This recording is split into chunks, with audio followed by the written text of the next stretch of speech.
Welcome everybody to the Arcadia Roundtable with an episode number that we couldn't quite determine as we went live. Maybe episode 5.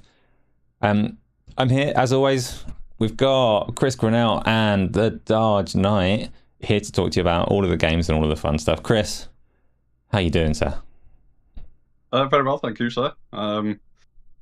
Usual stuff, busy with work, but surprisingly, Skull and Bones has my plums, so I'm absolutely blasting through that. Managing to get a load of co-op in with my brother. Got to kind of Kingpin level now, which is like the end game, and really opens up an interesting set of mechanics and stuff. So. Gotta stop keeping yourself to yourself. We spoke last week, we were like, yeah, we'll all play some Skull and Bones together. The 3 of us will get on. Your brother can come along as well. We'll play some together. And then you've done it in stealth mode, completely silent. I didn't even know you were available to play. And you played Project Zomboid instead of Skull and Bones. I missed the vote. That's not how it went down. Yeah, we'll talk a bit more about Skull and Bones in a minute, because I did manage to find some time to have a little play on it, and you're obviously at the end game, which I'm a little bit interested in. Don't want to talk about it for the whole show because people might get a little bit upset, but otherwise not the Skull and I'm still Bones quite episode, interested. Do you know, I really like games, and I just get carried away when there's a game to talk about. I can talk about pretty much any game for at least 7 hours, but we try and keep this podcast to 90 minutes to 2 hours, so we'll try and get through some things. The Darge Knight. Yes, mate. Yes. How you been doing? Where's your Bane mask? Upstairs. We have to get 100. Stays upstairs, does it? Yeah, mate, honestly, it's I wondered why you bought it, but I'm getting clues. No, it's not for up there, mate. You're fucking nothing happening up there. It's only for myself to take mirror selfies, like, not in a good way either. Not a stealing mirror. Yeah. What have I been up to? Because I was on the other show on Thursday, filling in for Gamsley when I Flexing. Played not a lot of games because of my addictive nature. Obviously, the creator of Dragon Ball and loads of other things that he'd done passed away, and then I heard like the outpouring of people going like, "Oh, it's so bad, like so bad." So I thought, I'll give Dragon Ball a go, see if I can get into it. And it's just completely got me. And I think I'm like 20, but it's actually eating into the small amount of gaming time that I have. So in between now, I've done some Balatro. I'm trying to think if I've played anything else other than Balatro. I played quite a bit of Balatro. Really What about enjoyed your mate's game? What about Kojima's game? Why haven't you finished that? I haven't, mate. Listen, my time is so. I worked Saturday, so that sort of killed me a little bit, and just I'm wanted everywhere. You know what I mean? Like she's got a million tasks for me, so it's busy. But yeah. So the Steam Deck hopefully will be back next week, and I just said Balatro, Brotato, and Death Stranding are going on to that because once Dragon's Dogma drops, it's over. That'll be. If I'll you're have not to being try creating any characters, like No, kick I off. haven't. No, I haven't even used the. So I see all the. What was it? Cursed Pikachu, I think was one of them that someone Well, there's been loads of posted. And, characters, isn't there? yeah, I and only then I played, see some of the, and I mean, obviously the RE engine, as we know, is like, it's incredible anyway. So no, I hadn't actually got around it, and I spoke in Gaming Arcadia Discord earlier today and said I might actually do it. Excuse me, when we're live, but I didn't end up downloading it, so it won't happen today. But yeah, not a great deal of gaming, but yeah, happy to be here nonetheless. So, but Balatro is a game though that you said you played a whole bunch of. It's a game that I don't understand from the trailer because I understand poker and I understand roguelikes. What's the premise of this game? Tell me a little bit about Balatro and why are you playing it when you've not got your Steam Deck? I know it's so perfect for the Steam Deck, but it's like, so when you play your Vampire Survivors or your Hades or this and that, and as you progress, you're unlocking more perks to help you progress further. Like Balatro is obviously poker, so you get dealt out I don't think it's 7 cards. I think you might get more than 7, or maybe no. I think you get 9. But basically, you play poker hands, yeah. But then you'll get jokers. They're like the buffs, if you will, and each one has a certain multiplier and this, that, and the other. And then you get these other cards that are like tarot cards, and they can help. And basically, very quickly, on Sunday when I was getting into it, having a good run, I basically was buffing all the spade suit of cards. You can turn cards in your deck. Like, so you could pick a certain perk, like a reward to spend in the shop, and one of them was like, you can change 3 cards in your deck. So I turned them into spades. So I was trying to turn everything in spades. So every time my cards would get dealt, I would always, if you know poker, you'd always have at least 3 of a kind, or 4 of a kind, or a full house, or something like that. Like suit scoring hands, But again, like, Vampire Survivors, Brotato, obviously I know you've got your opinion on Brotato and this, that, and the other, and obviously Hades, like yourself. But like what good roguelike sort of type games do, even based around cards, is when the run ends, you have the desire to go again. Like, do you know what I mean? Or you ask yourself questions about how. So obviously, there's the whole controversy about it being taken off of certain storefronts now for gambling reasons, even though FIFA is still everywhere. But, that's either by the by. But you don't actually play against somebody. Do you know what I mean? It's just like the principle of the game is you have 3 stages each section that you do. You have a small blind, a big blind, and then a boss. And then you'll go on to the next level. And obviously, as you keep going, the multipliers and the chips that you've got to score are ever increase. But obviously, as you're buffing your packs, your deck is becoming more aligned to what you want. So you have more chance. It's a really good Yeah, it's a really good thing. Like I say, everyone who's playing it, and I listen to a few podcasts nowadays, not so much of the radical ones, but a lot of the well-rounded gamers, all of them are talking about it. You know, all of them. This is like a game where you could do a good run. Like Sunday, I think the best run I had was about 15 minutes. And that was on you can up the speed of the game to like 4 times. So it'll just go boom, boom, boom, boom, boom, boom, boom, boom, and you could just fly through like that. So I think it's less than a tenner. If I remember, Replicant, beautiful Replicant, gifted me it kindly. Yeah, there's a lot worse you could do with your money. Put it that way. So, well, then receive a gift. Yeah, I imagine so. If you're going to buy it, I'm just saying, if you're going to buy it, you can do worse. You ain't going to throw shade at me. I can't help that I'm a likable guy. This is true. This is true. You know me though, Darge, right? I don't very much like roguelikes apart from Hades, and it's really difficult for me to imagine that this one is going to grip me in any way. Would I like Balatro? Is it a game for me? I think Balatro, if you like roguelikes in general, then you'll like it. But obviously, you've said no to that. If you like poker, yeah, and playing the hands and stuff like that, if you know the principle of poker and the ways to score and stuff like that, then there's a chance that you'd like it. And then, if not, maybe it's just something that you actually find when you do start dabbling in it, maybe you could. But like I say, for the entry point of the game, price-wise, you know, is what it is. Like I say, everyone who, as far as I'm hearing, like respectable to a degree, people playing the game, everyone seems to be enjoying it. So, yeah, I hear only good things about it. I hear loads of people saying exactly that like it's brilliant, and you're going to get properly addicted to it, and you're going to love it, and you're going to play through it and play through it again and play through it again. But I look at it without having played it at all, and I don't understand what the hooks are, like what you're driving for, why you'd want to do one more run, what you're trying to achieve, or anything like that. Yeah, for me, I don't know what. So I believe, from what I've heard, there is an end to the run. Yeah, so you can get to a point where you'll get to the final boss, and the bosses as well.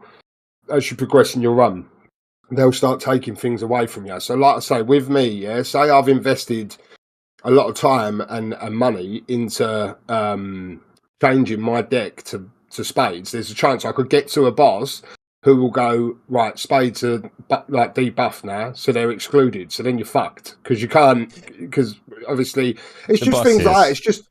I need to know that. Do the bosses, do they have like names and personalities? Do they talk to you? Or yeah, they have. Character well, they have a title. They have a, yeah, they're not faces.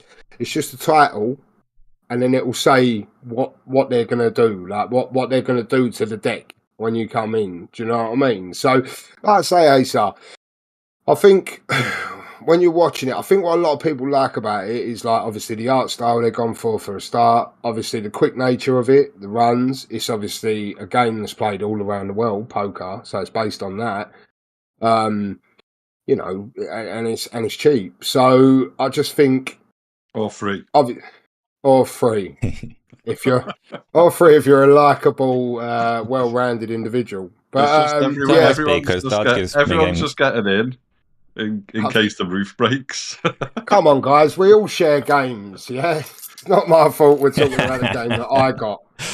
Doug is super generous with the gifting of the games himself. So you've already made Balatro sound better than Brotato to me, but that doesn't say a whole lot. It is really well rated by a lot of people though, so even if I don't understand it, I think it would just depend purely. I think if you was looking to get into this, my advice would be is understand poker, how it works for a start, otherwise you're fucked. Because you not necessarily, there's probably a way it'll tell you, because there is like not a pay table but like a hand guide thing that if you click it, it tells you all the scoreable hands that you can play. You can even just play, if you've got nothing, you can just play the high card and throw your highest card out and get some points. Sounds like hard work, Asa. I didn't have to learn to sail a ship to play Skull and Bones.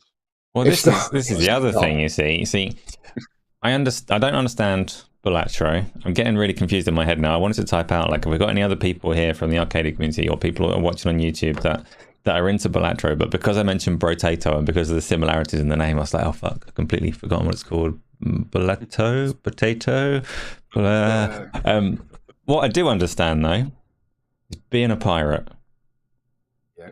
Chris, you're still enjoying Skull and Bones. I went back to Skull and The Bones. Amiga days, are you on about a pirate or? No, sorry, I understand that. pirate. I understand the words. But yeah, the sailing kind of pirate. So I went back to it because I'd played it a little bit before, and I got to the point of trying to get some wood to make your first boat. And I got to the wood, and I had no idea how to harvest it. And I went to some different wood, and I still had no idea how to harvest it. And I mentioned that I did it twice because that's relevant. Because this time I went on, logged on, right beside the wood, didn't know how to harvest it. Spent a little while pressing every button I could find, looking through the little spyglass, and it said, "There's wood here. You need to loot it." Turns out there actually just wasn't wood there. All I needed to do was sail to a different wood point where the tree hadn't already been chopped, and then it just started chopping it.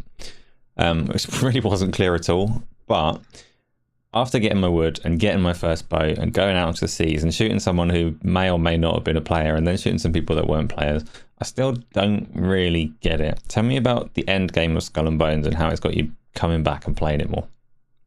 Yeah, so the good thing is there's no like player versus player damage in the normal game.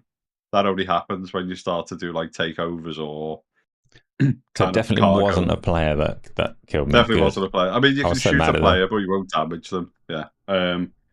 So as I say, let's just start to take part in like the end game. So obviously, what I've been doing is doing a load of side quests, a load of main quests. I've been obviously leveling up my pirate, getting to Kingpin level, which is almost, as I say, the end game. So you go Kingpin 1, 2, 3, 4, 5, and just keep going up and to infinity, unlocking different like Kingpin boxes and stuff. But the end game's all around like smuggling and stuff. So there's a second map that comes into play, and it has loads of manufactories. And then these are places that'll do like white rum, opium, so on and so forth. And every 20 minutes, there's like not like a world event, but there's like a PvP event that appears. And it's either take over a manufactory or take on like a cargo or do a treasure run or something like that. And obviously these are events where... When you say there's a second map, do you mean it like just overlays more content onto the map, or it takes you somewhere new? Yeah, sorry. So it's the same map, but it's the smuggler's map. And it kind of cuts the areas into different sectors. And the idea is basically you get bonuses from capturing manufactories that are on the same like cargo run. So obviously all these manufactories will be joined with dotted lines, which are normal like convoy runs or merchant runs. So you get bonuses, and obviously there's better armor, better weapons, visuals, unlockables, so on and so forth, which need to be purchased with pieces of 8, which is all the smuggler currency. So you end up with like 4 lots of currency, silver, pieces of 8. There's different sub currencies where you get like teeth and stuff from hunting, and you can spend with tribes, different tribes, and so on.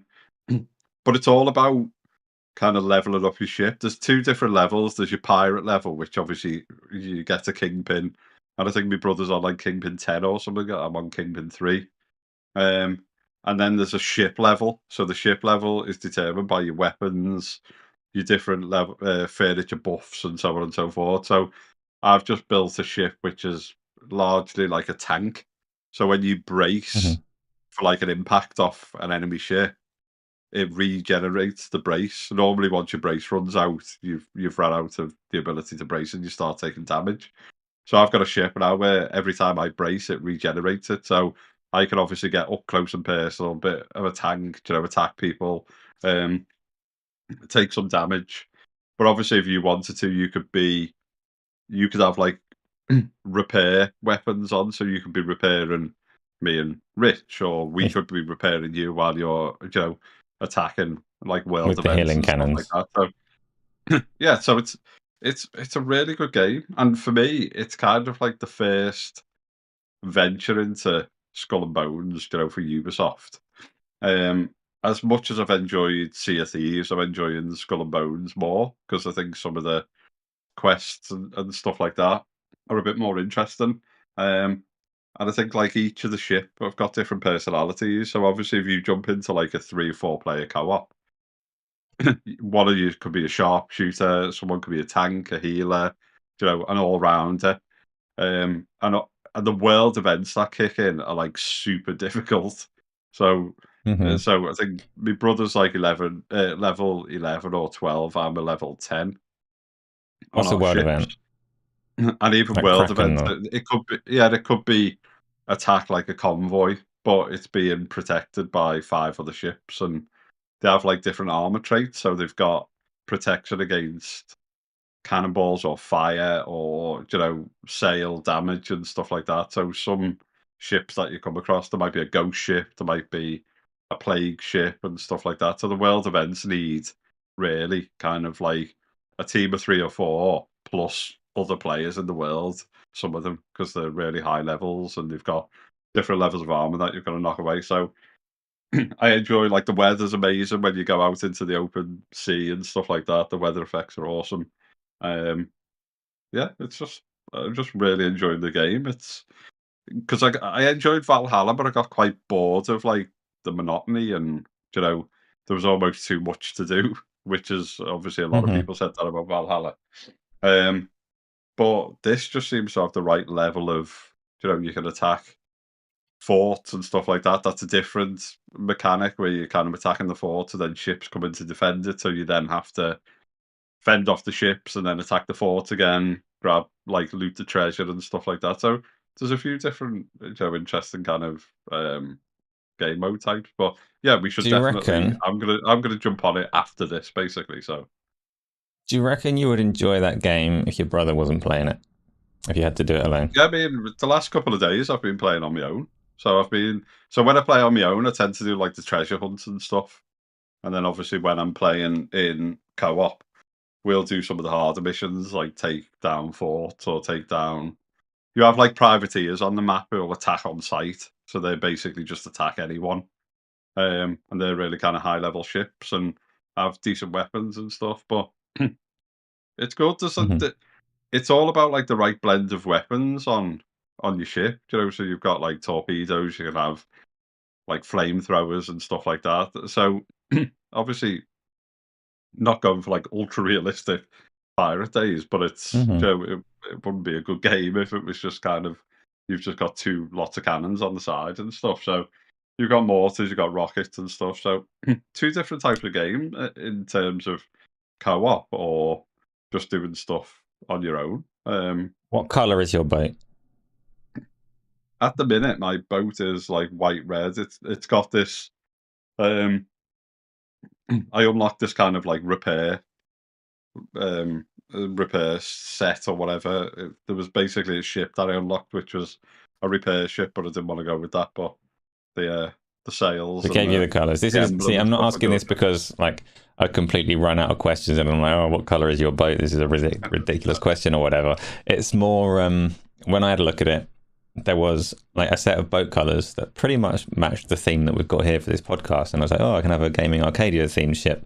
And a little look at it, and it said, I can't remember what it cost, but it was costing real money. And obviously, this is a game that's just had its season 1 is out now or now about, and it's Yeah, going to be run as a service yeah, game, season and it one's out. has Yeah. monetization in there. Have you delved into that? Have you looked at what you can buy? Is it interesting, terrible, or fine? Or Yeah, it's good. I mean, some of the ship skins and stuff are good. Some of the crests, you tend to unlock a lot of it in missions.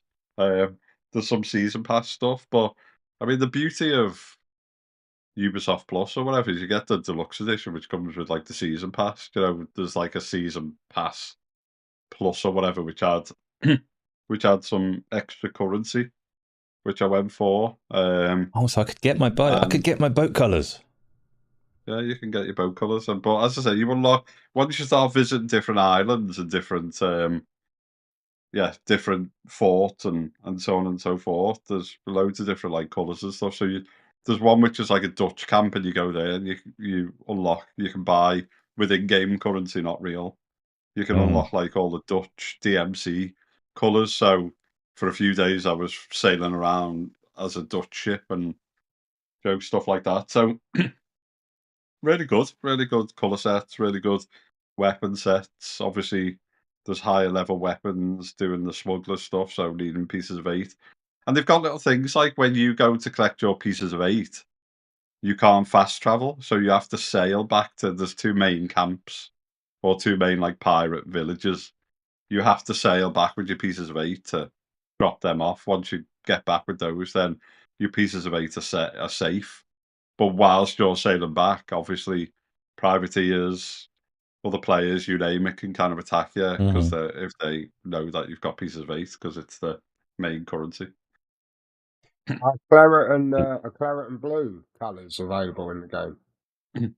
I think so. So yeah, West Ham colours, Okay. a couple of hammers Maybe. and so on. Yeah, I'll keep it installed then for now.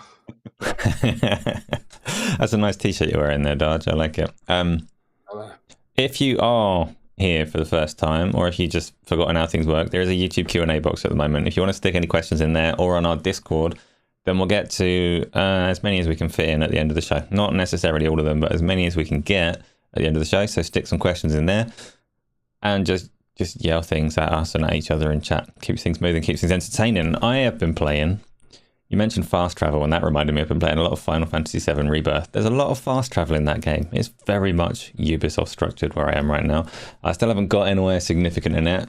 I am terming the game Chadley's Ubisoft Adventure. Chadley being a side character that populates the map with icons and things to go and see. And I must admit, I kind of lost track of what I'm doing in the story because there is so much Ubisoft content in there to run around and pick up and stuff that I don't find super engaging, but I still really am enjoying the game because it sounds so good and the combat is done so well for a modern Final Fantasy game. And I've been playing a bunch of Helldivers, where before Helldivers came out, I kept saying the thing that made it interesting to me is, one, it's got really good weather, like dramatic extremes of weather and effects, which makes any game far better to me. And two, it's got friendly fire. And my favourite people to kill are my friends. When Like, you can do it in a competitive game, but when you're not supposed to, it's all the more entertaining. And as you know from our Sea of Thieves days, I like to sow a little bit of chaos. Helldivers with you.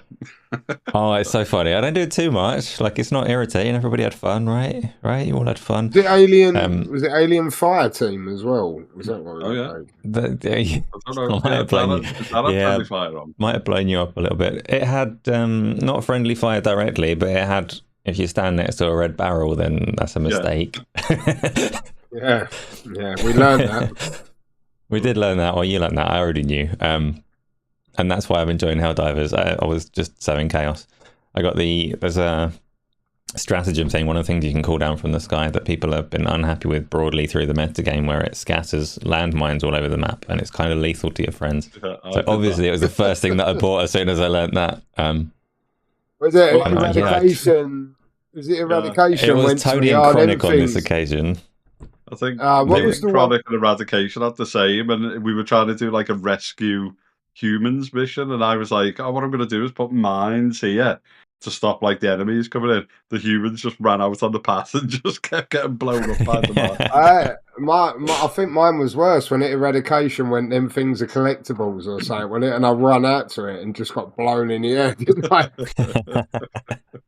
So it's not just me. Everybody's done it. That's what makes that game funny. I don't know how long it's going to last still. They are adding to it well. Like, in terms of running it as a service, so far it's been pretty solid and consistent and frequent with the updates and the things that they're doing to keep it interesting and keep people engaged.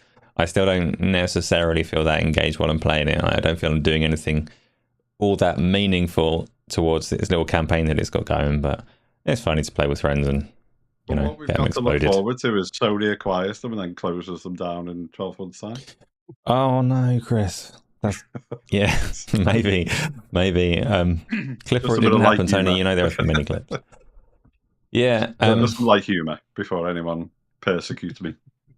Yeah, but it could so well be true. So let's talk about our first topic, which wasn't going to be the first topic, but I'd like to throw him in. You two might not have heaps of this, but Darge mentioned that he's been picking up on Dragon Ball because Akira Toriyama passed away this week, and there's been a lot of talk around on the social medias because of his contribution to manga and anime, which yes, he's done loads in there, but he's also got quite a big history in games because he did all of the character art for Dragon Quest and Chrono Trigger and Blue Dragon, quite a few games.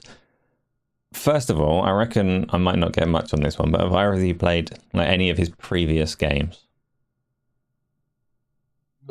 Well, I wouldn't be aware. No.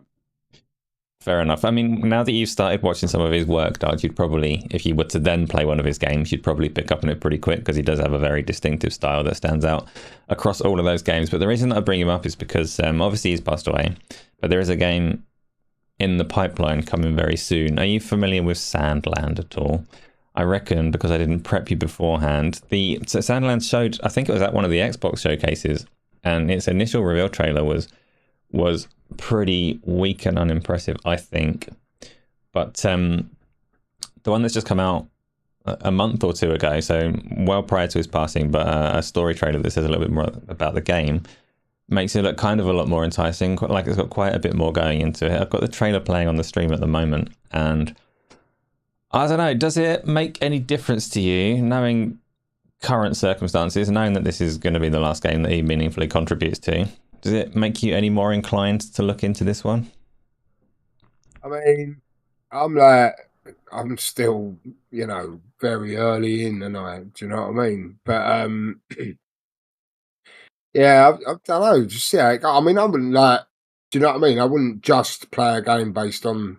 Obviously, there are certain ones, but because I'm watching this TV show, wouldn't make me go, oh, I'm going to check his game out. You know what I mean? But obviously, I was listening back to the Iron Lords earlier today, and they went through a lot of what he had a hand in. And he had a hand in a lot, didn't he? And what was that arcade? Was it Wave Racer? You remember like the jet ski one? No. I think he had something to do. I'm sure they said out about he went and spoke to Naughty Dog and went, how did you do the water effects in Crash Bandicoot? And they told him, and then he put it in that game. I'm sure that's what they were saying on the island, but they know more than me. But anyway, yeah, as for this, the whole manga, anime thing, obviously we know from Thursday, I'm not very well educated in it with my slip of the tongue. But yeah, it's it's still early days. But I'll play a game. I mean, this obviously I know it's like the manga anime style, but it strikes me a bit Borderlands as well. Like the sort of art style. Obviously, I don't. I know anime manga fans are very passionate people. I don't want to get flamed for that comparison, but you kind of get what I'm saying, like the sort of cartoonish animation, But on that trailer there that you just showed, I mean, I don't know what you take away from that gameplay wise, So yeah, we'll see what happens. Is that coming out this year? Yeah, comes out end of April. So what I'll do is, Chris, I won't put it on you because I know you've not got a history with his kind of games or manga or anime. For me though, like the first trailer for that, all it had going was you could see that it was his artwork, which didn't mean a lot in and of itself. But the most recent trailer, where the different kind of modes of transport and combat vehicle, shall we say, made it look that like actually there is quite a bit of depth in there. It does seem to be telling a reasonable story. It does seem quite interesting, and I think it's 50 quid, so it's not a 70 quid title. It looks quite big and broad and open, very much his style, and I hope that I have the opportunity to get that and play it when it comes. But there are a lot of games coming around this time of year as well. So let's talk about Dragon's Dogma, the other one. Dragon's Dogma released a character creator as a kind of demo for their game, so people could get their fingers all over the controls and play with that, make a character, make their main character that they're going to take on their adventures, but also make their pawns, so their little quest buddies that will go out adventuring with them and with other people. But it is a very in-depth character creator that has let people create all kinds of weird and wonderful things that you may or may not have seen over the social medias. Makes me wonder, obviously Dragon's Dogma 2 isn't out yet, so there's not a whole heap that we can say, but first of all, have either of you had an opportunity to play around with this thing, to play with the character creator? Not yet. No, so I'm gonna download it and make you a Darge. That's gonna be my mission. Mine's the default character these days. Be my pawns. I'm the fucking default these days. You don't have to do anything with me. It's just a bold fella. Just gonna make you two, and you can run around in the game with me. That does kind of. So the question that I was going to get the two though, because the game obviously isn't out, and the character creator isn't necessarily for everyone, but a lot of games do have quite in-depth character creators. When you are playing a game like that, so a massive RPG or a small game, whatever else it may be, that has a character creator, go with you first, Chris. Do you put time into making a character, and what kind of character do you try to make at the end of it? 100%. So, like, I love character creation stuff, but the best character creation stuff I did, remember Def Jam the game? You could obviously, this is going back like decades. So you could do a character creator, then all the cutscenes were like in-engine cutscenes. I remember being at Sony and we got like Def Jam in to have a look at it before it was released. And I created this kind of like, you know, Goonies, like sloth type ridiculous character. And obviously in the cutscenes when he was like speaking to like the little kids and they were like, we want to be a rapper and all this stuff. It was nightmare fuel. It was horrendous. Like I want to play Def Jam again just to create like horrendous characters with like super long faces and stuff. I used to do it in Pro Evo as well, going back to Pro Evo. So you could create like this 8-foot guy with like the thinnest face and the biggest kinds of like body and stuff. Pro And Evo then was he's just on worse the though. pitch celebrating. Pro Evo, you could do multiple characters. They had a whole team of like warped sliders and called them all something Dowie. I made them the Dowie family, which is horrendous but fair. It's so good. So I love character creator. Yeah, I love character creator stuff when it's like. What are you going to do? It's a utilised. Dragon's Dogma though. What are you going to make? Are you going to make yourself? Are you going to make a mutant? Are you going to make a celebrity? Are you going to make a power fantasy? Literally, You're actually going to make us thousands of pictures of you and Darge already, and I'm just going to study them and just make you and Darge to the tiniest pimple, just so. And then you're just going to run around in the game with me, so it just feels like I'm always connected to GameOn Arcadia at all times during Dragon Dogma play. Fine, I'll play Skull and Bones with you. Dodge, what? What do you do in these games? What do you make? Do you know what? It's Dragon's Dogma. Like, I was hyped when I see the game, and that was before even playing the old games. When I see the trailer for the reveal of it, like obviously I'd gone and played, you know, like 20 odd hours of Dark Arisen since then.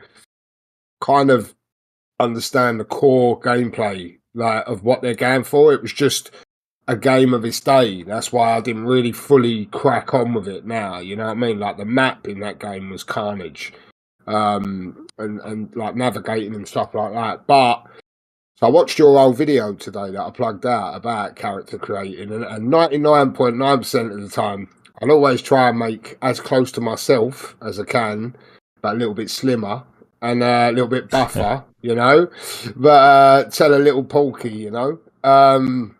But this time around, I don't know. I'm seriously thinking, because with Dragon's Dogma, like, I was talking to the guy at work, and he's like, "Oh, this Dragon's Dogma game, is it out yet?" And I went, "No, not yet." And because of the whole character creating memes that are going around now, it's like on TikTok and that, it's like a trending thing. So he's sort of seen it that way. And then I was explaining to him that obviously your pawn is just important a creation as yourself. You're like, you're arisen, you know what I mean? So it's going to be so important, this game, when it comes out, to invest into it early, straight away, because your pawn can get like hired into guilds anywhere. So if you invest in your pawn heavily, you can gain XP from someone else using him in their single player game. You know what I mean? It's a really good mechanic.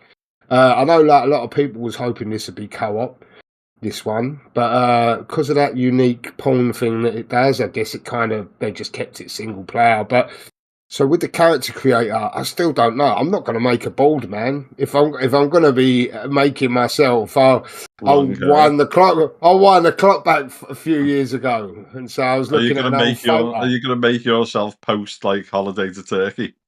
Yeah, that's it. Forward in time with a lovely head of hair. I'm going to make an Oompa Loompa. Remember when? So there's a thing with this. So obviously me and Darge message each other on like iMessage or whatever. We went through a period of time where we created like Chucky and the Joker and all kinds on iMessage. Colonel Sanders. Yeah, Colonel Sanders. So yeah, I think it's really like without even touching the character creator yet. Like obviously, what we were saying before we came on air, like the RE engine is really impressive engine anyway. And then when you see what, because obviously we see it in games all the time, you know what I mean? Like Halo's Forge and, you know, Minecraft and this, that, and the other. People are very creative, you know what I mean? And if you give them something, people will do ridiculous things with those tools, you know what I mean? With time. And this character creator just looks like something that, you know, like the things that people are knocking out. Like I've seen Margot Robbie, you know, I've seen Ian McKellen. Daenerys was on it. Someone did Daenerys, didn't they, off Game of Thrones? Yeah, there's Cal Kestis from the Jedi series. Like there's loads. So yeah, I think. Darge, if you don't create me and Asa to run around with you, we're both. I will. I'll have you and I actually don't Asa mind. exactly like you are now, but I'll just be like this sexy Gandalf wizard, like fucking long white hair and a big cape. Nobody found Gandalf sexy, guy. No, but I'm saying I'll be the young, sexy version. Although I didn't. I mean, no disrespect to Ian McKellen, but he's all right. Magneto, because we've got beards. In his Magneto outfit, he's all right. Hey, speaking of Lord of the Rings, to do with that. Kind of remake of they put it in Unreal Engine 5 or something. I'll dig it out and send it over to you, but it was like a Lord of the Rings game from yesteryear. They've kind of remade it in Unreal Engine 5. It looks amazing. Like a fan project. Yeah. It would have been a 360 game, wouldn't it, I think? Yeah, it was called like Lord of the Rings. I'll tell you now. Carry on chatting and I'll find out what it was called. I can't. C Mustard disagrees and thinks some people probably did find Gandalf sexy in Lord of the Rings. So I stand corrected. You're right, Darge. You make a sexy Gandalf. When he used to swing his big stick about, I liked it. Swinging his big stick. I might have been watching the wrong film though, so I don't know. It was definitely. You were probably watching the hentai version of Lord of the Rings. No, it was real. He was a Lord of a Ring. I don't know what ring it was though. Lord of the Rings Conquest Reimagined is it's called. I will. Reimagined by who? Is this like an official project or a mod or like a user? Yeah, I can't remember. I think they're going to release it, or I can't remember. I'm just going to send it to you anyway. So you can. Fair enough. I don't like really advanced character creators. I could sit in front of the Dragon's Dogma creator. Somebody else might be able to do like a really brilliant likeness of me. I could never do that apart from in the Nintendo stupid little avatar thing. I've perfected myself on that. It's the most basic, most simplistic, most ridiculous version of myself, and I'm like, yeah, no, that's actually perfect. That's definitely me. I can handle it there. I just made myself look miserable and tired, and it was spot on. If I can do that in Dragon's Dogma, I'm there. Yeah, I don't know what to say on Dragon's Dogma. I was gonna maybe talk about like open characters versus closed, predefined ones and things like that, how they impact story and things, but. They did IGN did like an 11-minute segment that they dropped, didn't they, a few days ago of gameplay, and I listened to some people who had got hands-on playing the game, and they was talking about their experiences with it, and they were saying some mad stuff. Like they were saying, like, you know, like a big griffin had dropped down, and then you and your little guild would start having a tear up with the griffin, but then the griffin would fly away. Yeah, and you would have took like, you know, whatever they said they took, like half of his life away or whatever. They carried on, and the same griffin come back with the same health still. Like, but this was after, like they'd walked away. It's weird. And then they were saying, I think ACG said it on his podcast, something about he'd heard that, you know, like with these big giants and things, like if you. Like the certain parts of the world are destructible. Like, but there was something like a body of water, and the giant went over and smashed like the dam or whatever, and then the area got flooded, and then it changes the map. So the map changes throughout the game because of the destruction. So you have to be a little bit tactical about it as well. You know what I mean? So I can understand why it's 30 on the console. Like, it seems like it's doing a lot. You know what I mean? But apparently it's capped 30. Is that right? It's capped 30. Uncapped But it's 30. uncapped. Uncapped 30.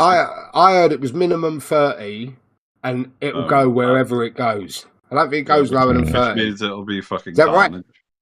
Uncapped 30, which means it won't be carnage. It won't be carnage for me, mate. Won't be carnage for us PC Master Race users, of course. We'll see. We'll see. Don't it's also because- your 4090 Asa. There's issues. Well, my 4090 is going to struggle because it's on the RE engine, which means I can probably play it in VR almost like 2 days after release. Like all of the other Capcom games, and that's got to be a struggle, right? That's got to push it. I'll probably do a normal playthrough first so I can stream it and all the rest of it, but the VR is tempting. Let's talk about Shawn Layden and some of the stuff that he's been saying. So Shawn Layden is the former leader of PlayStation. I don't remember the job title, chief something or other, but he led PlayStation for quite a lot of years until 2017. I don't know exactly what year he made way for Jim Ryan, but he led them for a while. He's had a little time away. Now he mostly works as a consultant for Tencent and some blockchain companies and all the rest of it. But he's been talking to various outlets. He spoke to can't remember. He's done a podcast with some people. This is terrible of me. I should know this because I should know this, but I didn't research it properly. He did it with Jay Barry, didn't he? Jay Barry. What's it? I know the name of the podcast and I've forgotten. It's something PlayStation. PlayStation Nation. Someone in chat. Something cringe like that. No, someone in chat put the podcast name up because I completely forgot. Used to like Shawn when he was in when he was at Sony. Did you work with him directly at all, or did you just like him from a distance? No, obviously there was like conferences and stuff where you get to chat over a bit, but yeah. What's up, PlayStation? Thank you, FTW. That's the name of it. What's up? That's it. Yeah. Yeah. So, does anyone know who he did his first interview with? He did an interview with a website that was primarily focused on blockchain and what that can and can't do for gaming and otherwise. Then he went on that podcast and followed up on some of the details and things. And in the first run of it, he talked a lot about AAA games, the impact of exclusivity, and what you can and can't do with blockbuster games, and also whether those games can or can't sit on subscription services. And bearing in mind, so Shawn Layden isn't in charge of PlayStation anymore, and he's never been in charge of Microsoft, so he doesn't have like an all-seeing eye. But he sees and knows a lot more than any of us. He's got a lot of insight into how the industry works, what things actually cost. So the things that he says should carry a lot of weight. He said that obviously AAA exclusive games the budget of them is a massive hindrance, and keeping them exclusive to one platform is the Achilles heel of those games, because it's very, very difficult to make your money back. And he also said that he doesn't think that those games could or should be on subscription services, as in Game Pass and PlayStation Plus and all the rest of it. Chris, are you aware of his interview? What did you make of, in particular, these parts of it? I haven't listened to his interview. Obviously, I've picked up snippets where he talks about, exclusivity not necessarily being the right thing nowadays and so on. As I said before, I quite like Shawn. I think, I think he would have, if he stuck around Sony for a bit longer. Obviously, Jim replaced him. I think Jim replaced him. Obviously, Jim is a money man, so his focus was slightly different. I'm not saying he's done a bad job in his early years, but I think he got a bit misguided and so on during the whole kind of Activision nonsense. But I think he's right to a degree. I think we're kind of moving out of that like hardware era, and if you only have to look at like Sony are trying to reinvigorate kind of PS5 sales by releasing a PS5 Pro, well, actually, it doesn't quite perform as Nvidia's graphics cards do, and obviously AMD are kind of pushing Radeon forward. The scariest thing that I was reading the other day, actually, just a tangent slightly, is the Nvidia's new 5090 is supposed to be like some ludicrous, almost kind of I don't know what it was. It was something ridiculous, like 3 times the speed of a Hmm. 4090 or something like that. So I mean, your VR days are going to be incredible in that Hmm.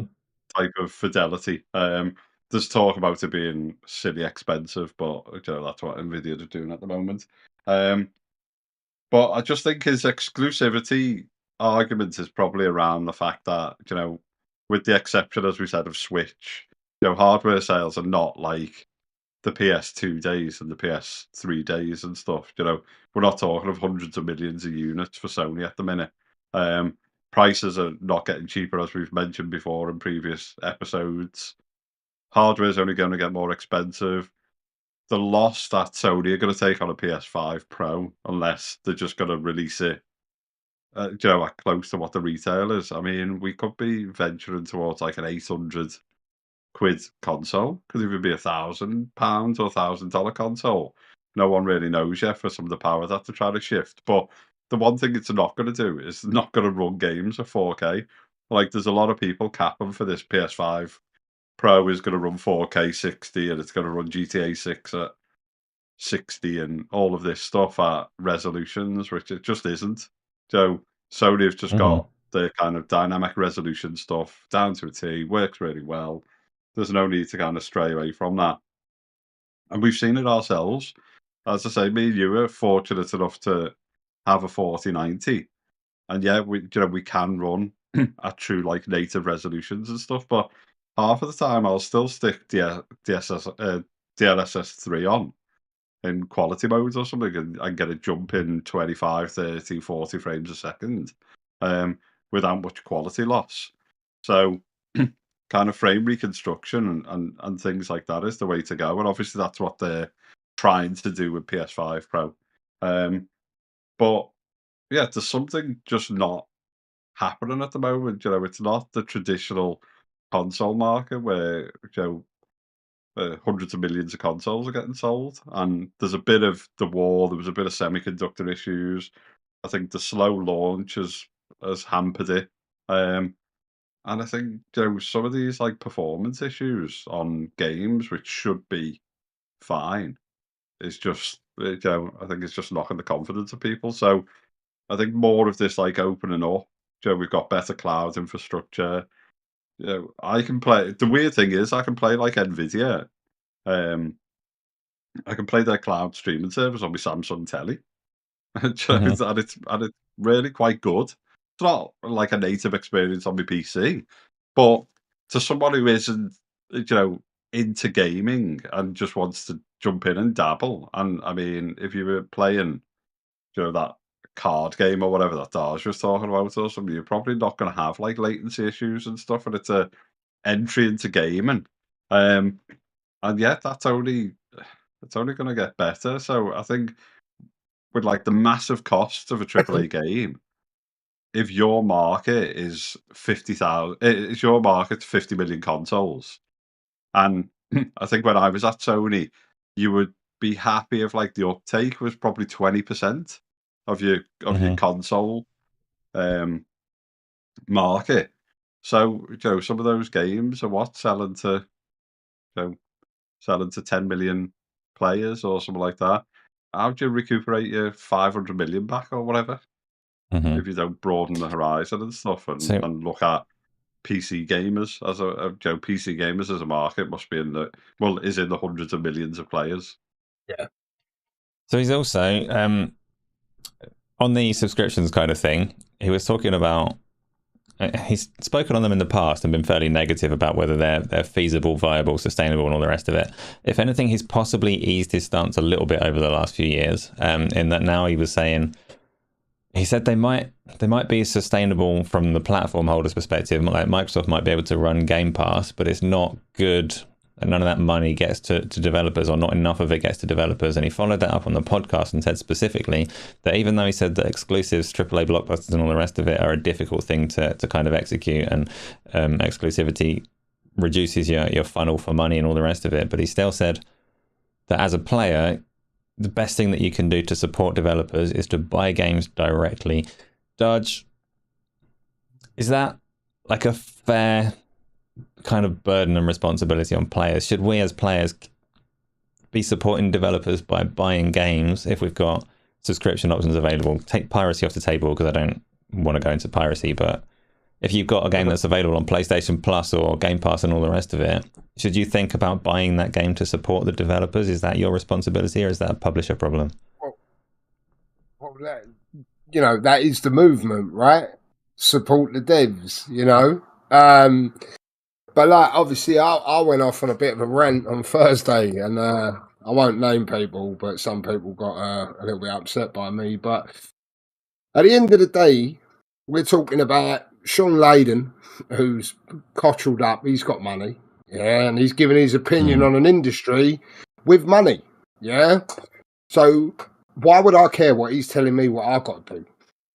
I'm investing in Game Pass. It's a service that Microsoft give me, for example.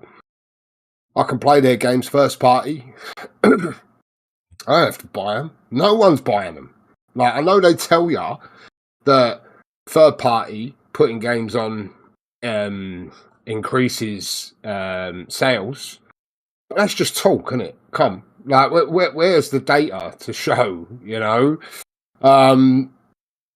As for Shawn Layden, saying about exclusivities, at the end of the day, Spider-Man cost more than it cost Sony to buy Insomniac. It cost $300 million. The Sony, obviously, last gen, the bangers, this is where, like, the quality lives, Shawn Layden's basically saying you want to support the devs. That 50 million install base on PlayStation, theoretically, they should have made a lot of money back. But even though they sold, like, what was it? Is it 20 million or something? Is it even there yet?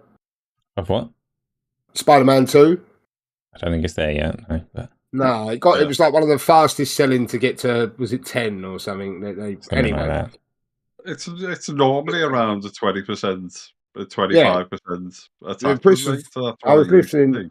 Yeah, Chris is making, like, obviously he knows because he was inside, like, what was going on.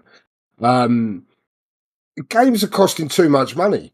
It's as simple as that. You know what I mean? Like, you want to make a well-polished product, which, like it or not, Sony have set the benchmark, for third-person narrative stories, Like, they're the kings at it, and Spider-Man cost them $300 million. Like, they can't afford to keep suffering that. They definitely can't afford to do day and date in their own subscription service.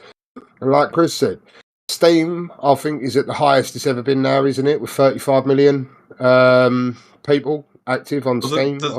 There's around 2 billion PC gamers, around the globe. It's like, how can you not try and attack that market? Well, the proof, obviously, if you pay very little attention to certain circles of social media, the console war still thrives. But if you actually stop for a minute and actually have a look at what everyone's doing, it's not, because Sony are putting them on Steam now. You know what I mean? Like, Ghosts of, obviously, I think it came out after last week, but obviously we got Ghost of Tsushima or whatever. But that's May, Back in the day, they used to announce a game was coming, and it would be months off, And now they're announcing them, and they're getting closer. So you've got Horizon Forbidden West, which comes out next week, I think. And before that one's even dropped, they're already going, and the next one's 2 months after. So don't be surprised if by this year's end, the whole suite of PS4 and probably most PS5 games, obviously people are going to go, Bloodborne. Bloodborne's a whole fucking different thing, like. But first party, that'd be it. They'll be out. And then, like I said, I'll put my ring in the middle, my hat in the ring. Fucking hell. Throw myself. Yeah, we're back on that film again. Do you know what? It was the Lord of the Rings conversation. The Lord of the Rings. The Lord of the Rings conversation. I've just got rings on the head now. But Death Stranding 2, I still think that will be the first day one PlayStation PC everywhere. Square Enix, even though they're a third party publisher, they're probably learning that same lesson that Layden's talking about with PlayStation. Even though Final Fantasy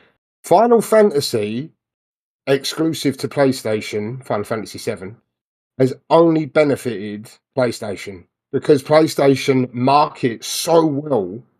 Like, they market it in a way where you think that's a Sony game, but they paid for the exclusive rights to that game.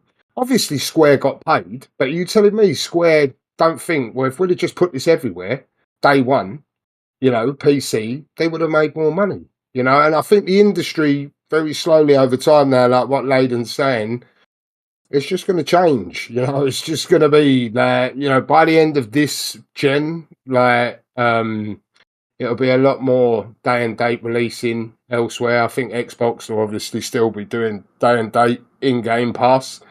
If anyone can afford to keep doing it, it would be Microsoft, to a degree. But that, like I say, everything with Microsoft centers around the needle movement.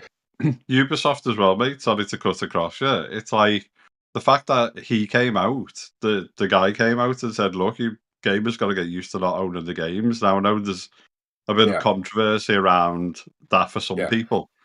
Personally, I'm not arsed. I'm not arsed if I own a game or not. It's I've obviously got a load of games behind me, so I do own physical games.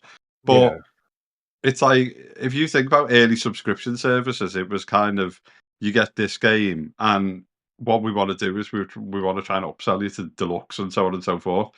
You've got Ubisoft Plus. If you've got the top tier version of Ubisoft Plus, I'm playing Skull and Bones Deluxe Edition. Every game on that service is the Deluxe Edition and will be when it comes out. So I'll have kind of Assassin's Creed Red or whatever it's called, and they'll continue to be serviced onto that platform. So there's money to be made from getting people to pay you 20 quid a month, because sometimes, we've all seen it, people will subscribe to a service, Paramount Plus or something obscure service, forget they've got it, and they're paying 15 quid a month or 5 quid a month or whatever, not utilising the service. But that organisation, they're getting, 1 million, 2 million, 10 million, 5 quid a month or whatever for not doing much. It's not a bad business model.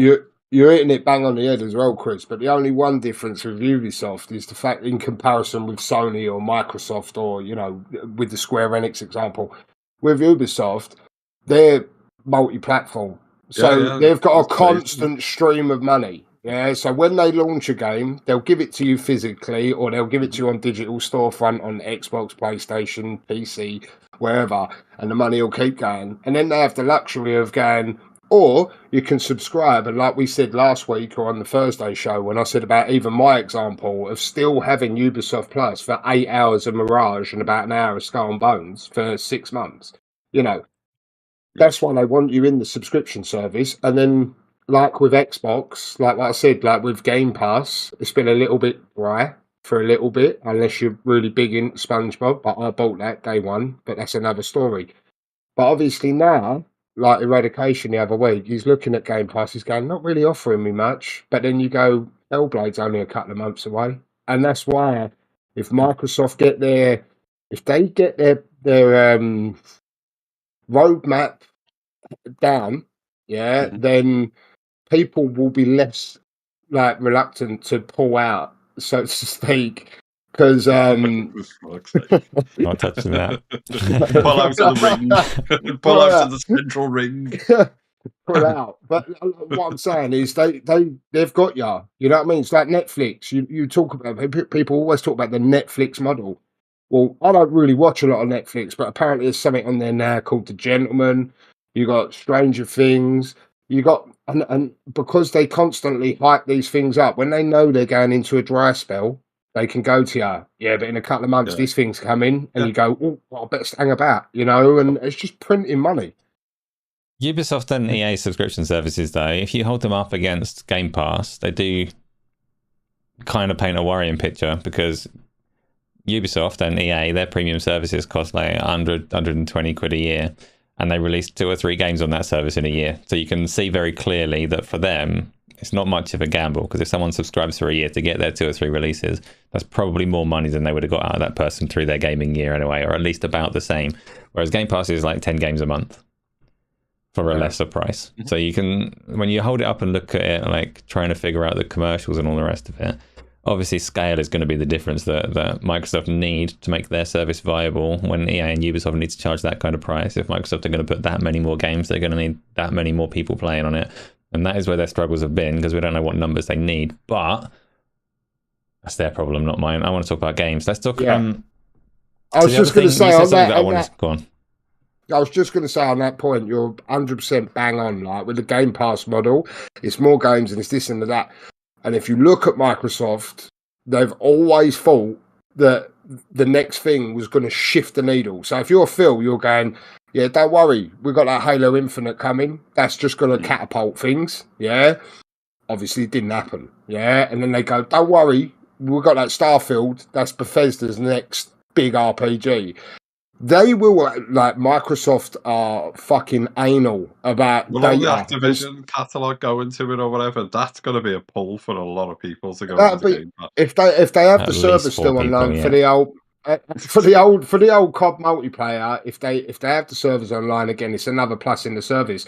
And what I'm saying is, since Game Pass has been a thing, they have not had a big needle moving game. We can sit here and go Forza Motorsport. You know, we love Forza. But as in regards to the major appeal to shift the needle, it's not going to do it. There's people who don't like drivers, you know, and that's the problem Xbox have got. They're probably still waiting for that game that's just going to go boom and then just kick it off. But it may never happen, you know. Well, they'll rip the plaster off out in fucking Call of Duty. He'll go into it. A new Call of Duty will go into it. Don't care what anyone says now. He's like proper. PlayStation will still get it, but they'll go Game Pass, and it'll be all over telly. Call of Duty is on Game Pass, as this, that, the other. I don't think Phil and Satya and that give a flying. That's what we were saying. That's what we were saying on the show on Thursday. Just quickly going back is, even if they did do that, Microsoft's big problem at the minute for me, and has been for the last 2 generations, their marketing is fucking dog shit. They will expect to put out a post or a little Twitter social media trailer going, Day One Game Pass, and the whole world will know about it. You've got to be on TV ads, you've got to be everywhere, and they just don't do enough of that. Yeah, but the one thing that won't happen is Call of Duty 8 or whatever, and then it goes PlayStation. That won't happen again, ever again. Yeah. And funny thing though about kids Call of a of Duty, certain age. It's just episode 13 in there is saying, like, it's massive. Most of his friends play Call of Duty most nights. And the funny thing about Call of Duty going into Game Pass is there is a big part of the Call of Duty enthusiast audience where Game Pass wouldn't actually be a sensible way to play Call of Duty.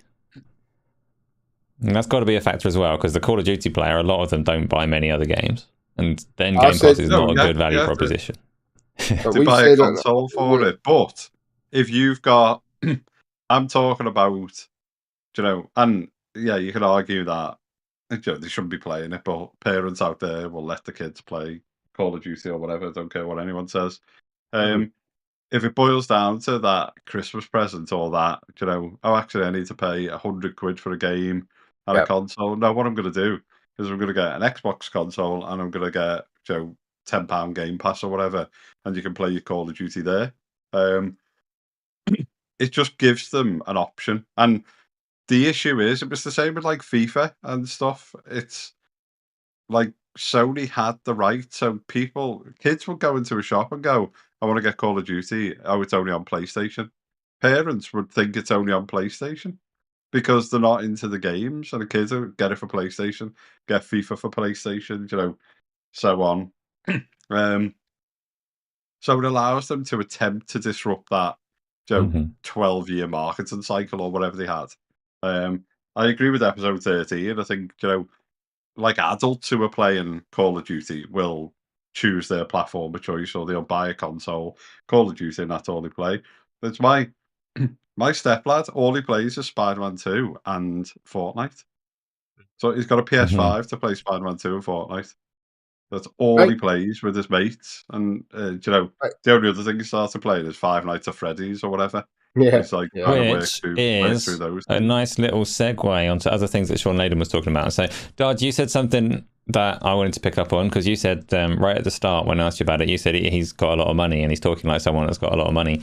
One of the things that he said was exactly that. Gaming as we know it, like the console audience and all the rest of it, has pretty much aged. So they've gone from a group of people that had not much money but an awful lot of time, and you could make certain games that cater to them that you can play for like 60, 100 hours, whatever else, or play forever. And the industry is still largely doing that.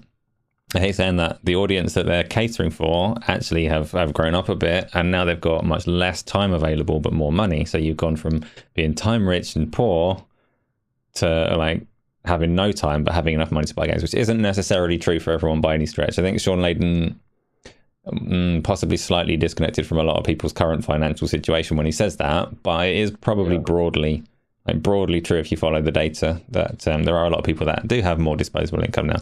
So shorter games, would you, let's start with you, Chris. Do you welcome shorter games in general? I mean, Skull and Bones isn't a short game. That's a massive sink your life into it one. But in terms of the kind of AAA cinematic experience, would you welcome them being shorter? And would you welcome them even if the price didn't shift in your favor?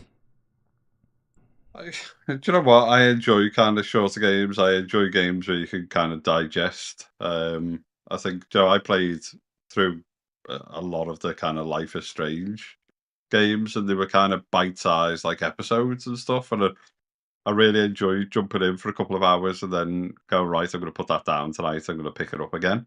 But I think it depends on the mood, really. Obviously, if you look at Assassin's Creed Valhalla, was just, I really enjoyed it up to a point, and then I got into kind of the Ubisoft hole like you do at times, and there was just too much to do, and it was kind of, actually, I'm gonna crack on. There was a bit of broken mechanics. I'll crack on with this, and then those, I can't even remember what they're called now. Like Rich in the chat will probably say what they are, but those kind of guys who like hunted you, they were like the Crusaders or whatever they were. They just like turn up out of nowhere. You'd be like, "How the fuck do you know I'm here?" Do you know, it's like, and just ruin like a little side quest that you're doing where you've suddenly got this like overpowered fight that you're having and stuff, or the Templars or whatever the hell they're called. So that got like too much. But on the flip side, Joe, arguably one of my most favorite games of all time, Red Dead Redemption 2, was an absolute life sink. I'd have to have a look at the stats or whatever, but I completely finished that and then continued to play, the end game and stuff like that. But I do like bite-sized kind of jump in, play for a couple of hours if that's all you can fit in. Would I be bothered? I mean, we were talking about kind of prices and stuff before. Um, what's weird is I don't really have a problem. If you look at my Steam library, I've got hundreds of games in that, and I don't really have a problem buying any Steam games really, because I think they're more reasonably priced. And I know there's a lot of like console only gamers, and rightfully so, kind of go, hang on, why are we paying 70, $80 or quid or whatever? And PC gamers are paying like 40 quid and stuff. And there is a bit of a disconnect. But obviously, what the platform holders are trying to do is they're selling hardware at a loss and they need to make money back on the games. So that's why the prices go up and the bigger budgets and things like that. But weirdly, as Darge knows and yourself, Asa, it's like I'll go into Steam, like you guys will go, "Oh, we recommend this game." Next minute, just buy it. Doesn't matter what it is, but it tends to be 30 quid or $30 or a more reasonable amount on Steam. And the good thing with Steam is they always have like the sales in, so you wish list stuff. And if you don't want to take the purchase on it, before you know it, you've got an email going, "Oh, there's 8% off that or 10% off it." And I tend to, if I haven't pulled the trigger, I tend to always pull the trigger as soon as I get an email. Because one, it's reminded me of there's a game I've wish list, and two, it's kind of like, oh, you get 4 quid off, or whatever it is. I wait for the 90. If it's like 8 or 10% Yeah. off, forget that one. I'll wait a bit. 50 to 90% off, bang. but it's weird, isn't it? The way, like, a lot of PC gamers that I know will just buy games on Steam, no questions asked. But as soon as you start to digitally buy a game on an Xbox store or a PlayStation store or something, and it's, you know, far more than what it should be. And like some of the guys saying in chat, so you can go on CD Keys and get things even cheaper if you want to. But it just seems to be more, it seems to be more reasonable. So I do like these kind of bite-sized games. So I think Sean's right. There needs to probably be more kind of jump in, enjoy, as long as it's got like a decent story to it and stuff. But, you know, can you then turn around and go, actually, you're going to get 10 hours of gameplay rather than 40, and we're going to charge you, $30 Same. more for it moving forward? Yeah. What about you, Darge? What's I don't know, some game that you're looking forward to? Do you welcome them being like 10, 12 hours, or would you rather have the full Death Stranding 100 hours, whatever? I don't know how long that one takes, but no, I think a lot of these games today, I think like a lot of the industry, like big games today, they tend to be time hogs, don't they? They want all of your time for a sustained period of time. Like obviously with the Assassin's Creed Odysseys and Valhalla's and this, that, and the other. You know what I mean? And I feel like, you know, because of the scale, like the scale of the games, it's kind of dictated the price of the games these days. The increase. I think of often the other way round is a bit kind of sad, but yeah. I think the price is there, so they build up to it, but yeah. Either way, yeah, these games cost a lot of money to make. Yeah, so they want it back. Yeah, and they want you, obviously, if they can monetize, they can get further funds out of you, whatever. When it comes to shorter experiences, so Hellblade 2, for example, obviously I beat the first one. I had no issue with that first game at all. Obviously, was it like AA or something when it was, or was it just an indie that Sony had exclusive or whatever? Or if Sony financed it, I don't know. But yes, to all of that. Well, so when I played that, I beat it, and I don't think I once went, that was fucking short, that was really short. Like, and then when they came out and said about the second one, and they said it'd be about the same sort of time as the first game, at first I was a little bit like, because my expectation was Microsoft financing bigger, expansive worlds, bigger things, and you know, the creator of the game was like, no, like, we don't want all that. We'd rather have a shorter experience with full immersion and stuff like that. It's an experience, you know, and I've got no issue with short games. As you say, like, I'm currently going through Death Stranding, and for all the will in the world, I want to get that game done and get to the end of that story, but you know, Eradication said I probably still got 10 hours, which for me is like another month, you know, with the time that I have. Another example. Hellblade was about 7.5 hours for the main story. Obviously, a completionist, it's about just shy of 10 hours. If you want to, that 10 hour mark. Yeah, but I don't, personally, you know, when you look at Spider-Man 2, and I think we can all agree, like, it's a good looking game. Yeah, it's like, it's high quality, high level. You know what I mean? Like Red Dead Redemption 2, as you say as well. If we can have games with the same level of quality, yeah, but in shorter stories, I don't see that as a problem. You know what I mean? Like Hellblade's gonna set a bar to a certain degree. Obviously, it's not gonna set an open world bar because it's not open world. Well, when it comes to visuals and what can be achieved, I think it will. And the time scale with that experience, I don't really think should matter, especially if you're playing it in Game Pass for a start, because you're not necessarily paying for it, are you? And I think, is it not a cheap game anyway? Is it like 50 Hellblade quid? It's like $50, probably cheaper than 50 quid. It would be very hard, I feel, to be angry with Hellblade unless the story's shit or something like that, which it won't be. So my interpretation of what Shawn Layden was saying, though, was that you don't get that. He was saying that the industry as a whole should take these AAA experiences and make them shorter, but not make them cheaper, because he's talking about a cash-rich audience that have got the money to get through a lot of games. but actually these games are long and they shouldn't be. People would welcome shorter games at these kind of prices, which I think he's right in principle, in that would be a good scenario for the industry to aim for, but it's like people are used to it. There's a status quo that there's an expectation set, so he would have a very difficult time if he was still in charge of PlayStation at the moment and he was saying make Spider-Man 3 10 hours long. He'd have a hard time getting that to be received well by the audience, unless it did come with a price cut. And like what we said at the start, about Shawn Layden, this is not to diminish his knowledge, but it's a man with a lot of money, and I don't care about his opinion on games should be shorter but the same price, because you've got to remember the position of power that he's been in, the head that he's got. He doesn't think like us. Do you know what I mean? So he's thinking about what's best for the corporations going forward. But I think what you might find, like what he said, is the $70 price thing now that we're at.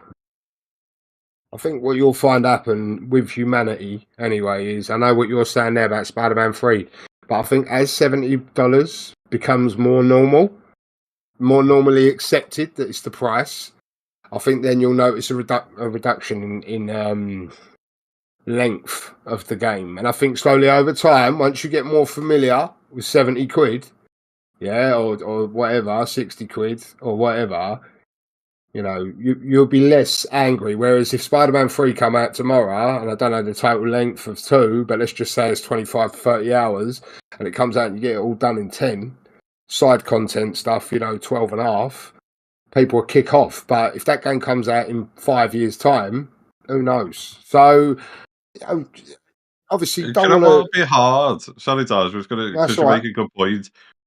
What's going to be hard is back to the point which I was saying before, when you start putting your games day and date on PC gamers aren't paying 70 quid, $70 for a game. They're not used to it. They'll go to CD keys, they'll go Steam, very rarely, apart from like super deluxe editions or whatever. But PC gamers are used to paying maybe 50 quid for a deluxe edition or something. There may be the odd kicker, and the issue is going to be then is like your platform holders. Slightly different with Xbox, because if they stick it on Game Pass, it'll go to Game Pass PC and console, tends to, depending on the game. It's going to be really hard for Sony to go, well, you guys who have bought your PS5 Pro or your PS5, well, you're going to pay 60 or 70, you're going to pay 70, 80, 90 quid for the deluxe edition over here. Oh, and the day-and-date PC players are going to pay 40-odd quid for Ghost of Tsushima, or, one of the other games that becomes day-and-date or whatever. So it's going to start to cause conflict when they start to do kind of PC day-and-date, because the huge PC audience are kind of happy and used to paying a certain price point. And I think it's unfair to go, just because you've got a console under your telly in the living room, you've got to pay 70 or 80 quid. It's just too much. In that scenario, though, so that what you just put forwards there, something's got to give, right? What do you think gives? I would say, just quickly looking at it, everything that Sony have bought so far to PC is old. The console. So like Ghost of Tsushima, I can never say it, but anyway, that's 50 quid. Horizon Forbidden West is 50 quid. So they're not what they were originally at launch. Mm-hmm. I think because of Sony, if they do day and date, I think they will try, and like you said, Chris, PC won't come for it, but I think they will try and price it accordingly with the console. Like Square Enix did with Final Fantasy, and Forspoken. I think that's Sony. You have to give them certain credit, because like when you've had the dominance that they've had for so long, they've a little bit like chauvinistic. Like we're Sony, we do what we want. This will be interesting to see how it shakes out with the PC community, because obviously, if, say, for example, the first game is Death Stranding 2, there's already a fan base on PC for Death Stranding. So maybe they just don't care and they just accept that it's $70 or £60. I think Dragon's Dogma, because Capcom now have gone up to the $70 bracket, haven't they? So I think Dragon's Dogma's 50. Is it 55 quid on Steam? I think it's only £5 cheaper than console, right? So the gap, I get what Chris is saying. Obviously, the sales, and you can't touch the sales on PC because it don't take long for the arse to fall out of the price on a game on PC. Like, obviously, I know the game hasn't done well, but Suicide Squad's already like 30 quid, let alone everything else. But I think Sony going into it day and day, obviously with the Microsoft, like what you said, did Microsoft, when they did day and day PC, they went to Steam, right? Was it Steam straight away? That wasn't... So Microsoft have tried many things on PC. At the moment, everything comes out day and date on Steam, though. Didn't always. Yeah. And what's the price? I don't suppose anyone's paid attention, really, right? Because Game Pass and stuff. So. Exactly. I know. I don't think it's cheaper than the console one, though. I think they just charge the same. That's what I'm saying. I think... But Microsoft were behind anyway. They didn't go up to 70 until Starfield. What did Starfield cost on the PC? I wouldn't have a nothing on Game Pass. Exactly. On Game Pass. That's the thing. Is the game? It's the Game Pass. Like, I don't think anyone. There might be people in the chat or in the people who will only invest in Steam. I mean, no one can give me shit because I bought the Starfield like super special edition case or whatever. So I can give you shit for that. Whatnot. I'll find a way. Yeah, no, you'll find a way of what? Sorry. I've got my jacket. Yeah, so you can't give me no shit either. Well, yeah, I that's what I think. I think Sony, they're not as bad as Nintendo, but they're bad.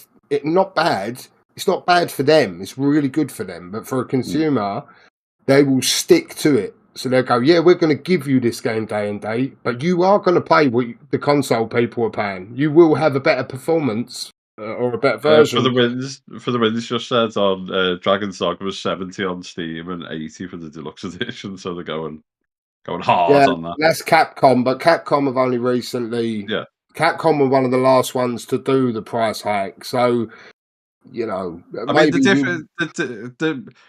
the kind of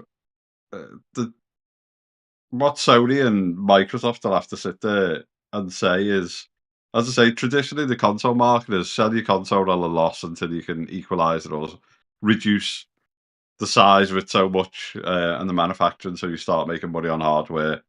And then it was always to recoup, sell at a loss and make your money back on, boxed games and subscriptions and whatever it was.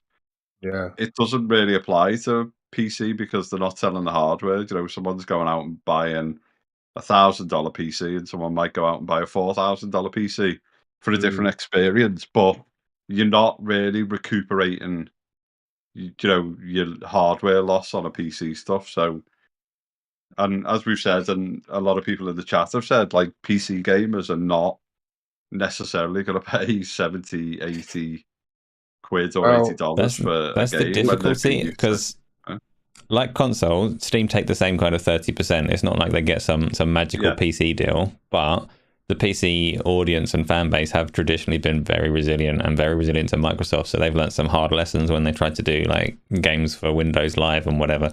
If PC audience don't want something, they are very vocal and very stubborn to it. At the same time, they're not a hive mind, and there is an audience there. And when you look at something like Dragon's Dogma 2, likely that game's going to be so damn good that it does just fine at its console price point.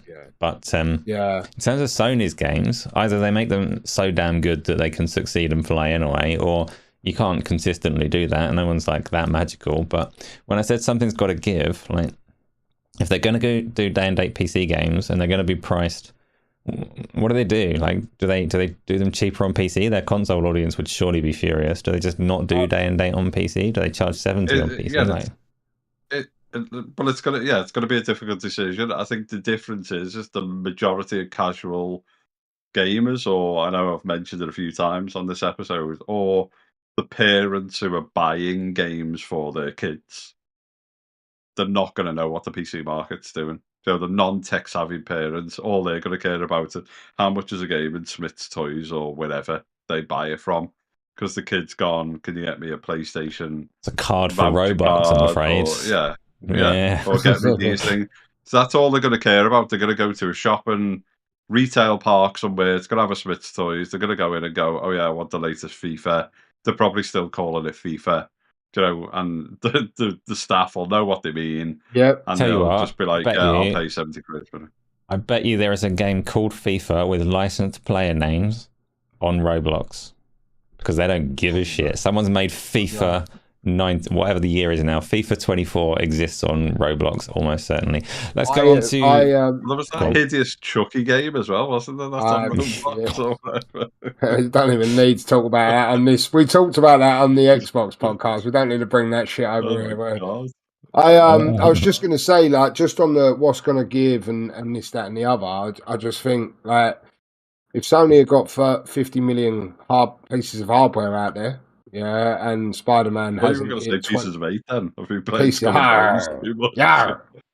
If they haven't, obviously, if Spider-Man hasn't hit 20 million, obviously, the PC, you know, whether it's Epic Games, whether it's Steam, whether it's this, that, the other, if you're just taking Steam alone, there's 35 million other people that can access and buy the product. I think when they come into it day and date, I think they'll try and price match it, maybe have a slight discount on the PC side, especially if Dragon's Dogma is going in at 55 quid or whatever it is, and then they'll assess it from there. But like you said, if they're very vocal, if the PC community dig their heels in on it, then they'll adjust and they'll shift to it because it's a lot of people to buy software from them, you know. But I'll let you move this topic on 2 now billion. because 2 billion. yeah. So, Spider-Man. Now we're talking what Sony may or may not do. We're going to talk about. So today, I'm not going to show it because I don't know where it came from and how legitimate it is to show, but it looked pretty legitimate. Some footage of the cancelled Spider-Man multiplayer. Something about a web. If anyone's creator. following What was it me, called? you can just look at my Twitter account. I shared it. So Yeah, go have a look on there. What was it called, Chris? The Great Web.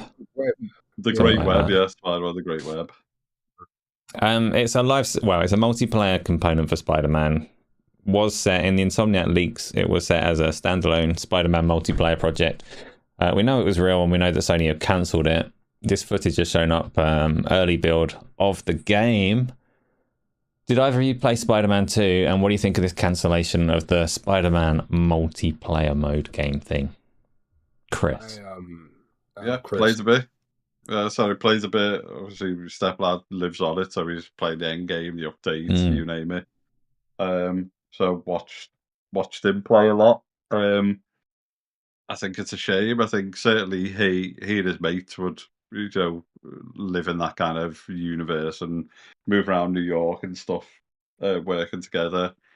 I'd like to get into the details, like technically in the project and stuff, as to why they've cancelled it. Whether they ran into difficulty kind of syncing up story mode, whether they didn't like the way the mechanics worked. Who knows? I'd like to get into the details of seeing why. But I love Insomniac, really talented studio. I'm sure they could have made it work, and like with many other studios, they've just been slapped quite hard by Sony, unfortunately. And if that happens to your kind of premier developer, who through COVID and everything else has like still delivered and probably been one of your only developers that have delivered, then I think Jim has to take a long, hard look in the mirror if he's not kind of defended that place. Mm-hmm. I wonder if it got cancelled because Bungie said it weren't. Bungie said it weren't good enough. They cancelled it. No, I wouldn't know. I mean, like on that trailer, I said to Chris about it earlier, like we spoke earlier today, and I even replied to Matey about it as well. And I said to him, like, I haven't played Spider-Man 2, played Spider-Man 1 recently. I know Spider-Man 2 is like Marmite, like some preferred it, some didn't, blah, blah, blah. But like Chris said, it's Insomniac, it'll be a quality product. it'll be good.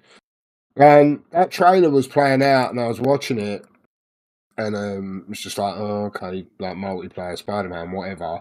And then there's a scene right at the end of the trailer where there's like 5 different Spider-Men on this rail, and then they all jump off into the open world, and then swing off, and then the trailer sort of comes to an end, and then I just sort of see that one shot and thought, oh, that'd be really good.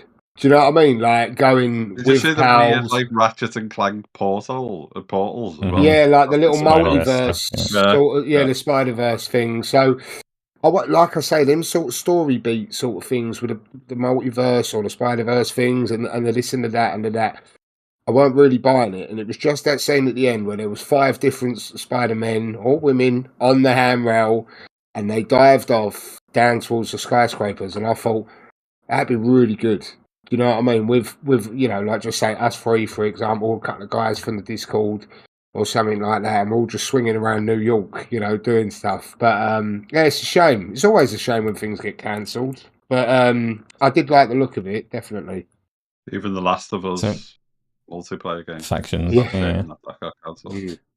So my theory, and it's just a theory, obviously I don't know. Spider-Man is it's a massive name, and a Spider-Man multiplayer game would instantly sell by reputation, license, and IP alone. But Spider-Man's combat isn't made to be played in multiplayer. Everything about it, the way that the systems work, the way that the combat works, everything about it is based on like locked animations with all of the other characters that are engaged in combat. So, which is the reason when you look at the Batman Arkham games established this type of combat where everything is context sensitive and everything is smooth and glued together. Everything is like all the actors in the scene are actually playing a locked animation, and that doesn't work nicely in multiplayer, which is why Avengers didn't do that style of combat, Suicide Squad didn't do that style of combat, and Gotham Knights didn't do that style of combat. It's not something that works in multiplayer. And you look at this Spider-Man trailer, and I was trying to pick out from what's in there. It was early days. The project was supposedly only like 20% along the way or something like that. But I was trying to see how they're tackling this challenge with combat, because it's a real thing. And the only scene where they really have the combat allowed to play out, they've got one where there's a single Spider-Man doing some melee combat and somebody else shooting webs from a distance. And they've got one where there's a Spider-Man randomly hitting Venom's backside and Venom not responding in any way whatsoever. And I think that actually the project just wasn't going to work. And it was cancelled for that reason, because the extent to which they'd have to rework the mechanics of it meant that people would just not feel like they were playing a Spider-Man game, which is a legitimate reason not to do the product, I think.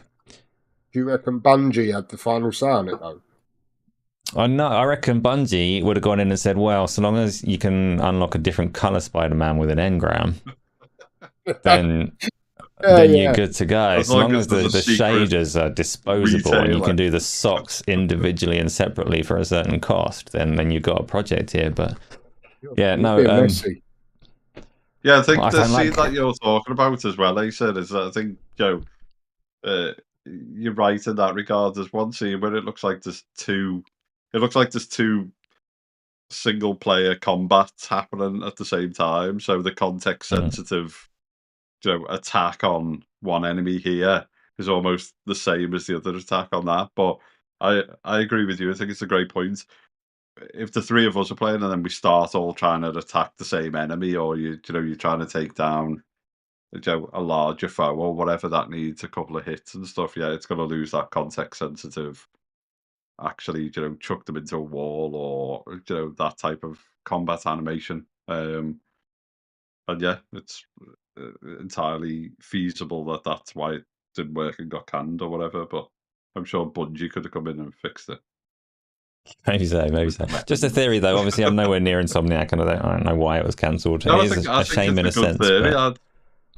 I'd say you're 98% there on that theory. So, and if someone from Insomniac wants to reach out and say it wasn't that, then feel free. But no, I think you're right. I think it's that very contextual single player combat, which Arkham, in theory sounds like it would work really well, but trying to redo the whole combat system, as you say, is probably going to cost. They might have also had a little look over their shoulder and gone, well, you can change it. And Warner Brothers have tried twice.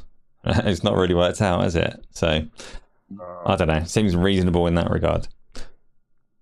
Let's do We're going to do the questions in a second. So if you've got any questions, we've got 2.5 questions in, which means those won't take very long, which means we've got time to really briefly talk Ghost of Tsushima.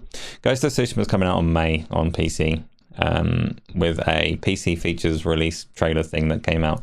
I want to talk about the game first of all and whether you're interested in getting it on PC. Chris, did you play Ghost of Tsushima already? And are you going to get the PC version? No and yes. Sure. Are you looking forward to it? Yeah. Have you heard good things about it? Obviously, I know people who've enjoyed the game. I just didn't have chance at the time. So yeah, I'm looking forward to it, and I've kind of, as you guys know, I've gone back to my roots, and I've gone back to my kind of keyboard and mouse gaming and stuff like that. So I don't even use. You won't keyboard and mouse this one, surely. I will keyboard and mouse everything. You will. You're a monster. Keyboard and mouse. I'm actually like steering wheel on Forza, Darge, but I might use a steering wheel on this. I'll configure my steering wheel. I would take a steering wheel over a keyboard and mouse. It looks really good. That's a ridiculous way to play. My oldest boy does that. I keep finding him playing things that, like, you cannot be playing this with a keyboard and mouse. You're doing it wrong. I appreciate a keyboard and mouse. I love it for a shooting game. Some games are made. Well, it's a weird thing about keyboard and mouse because obviously they weren't designed for gaming, but they work perfectly for gaming in a lot of scenarios. But some games are just no, you're doing it wrong. This is one of them. This looks beautiful. W to sail forwards. I'm not a fan of it on Skull and Bones, but.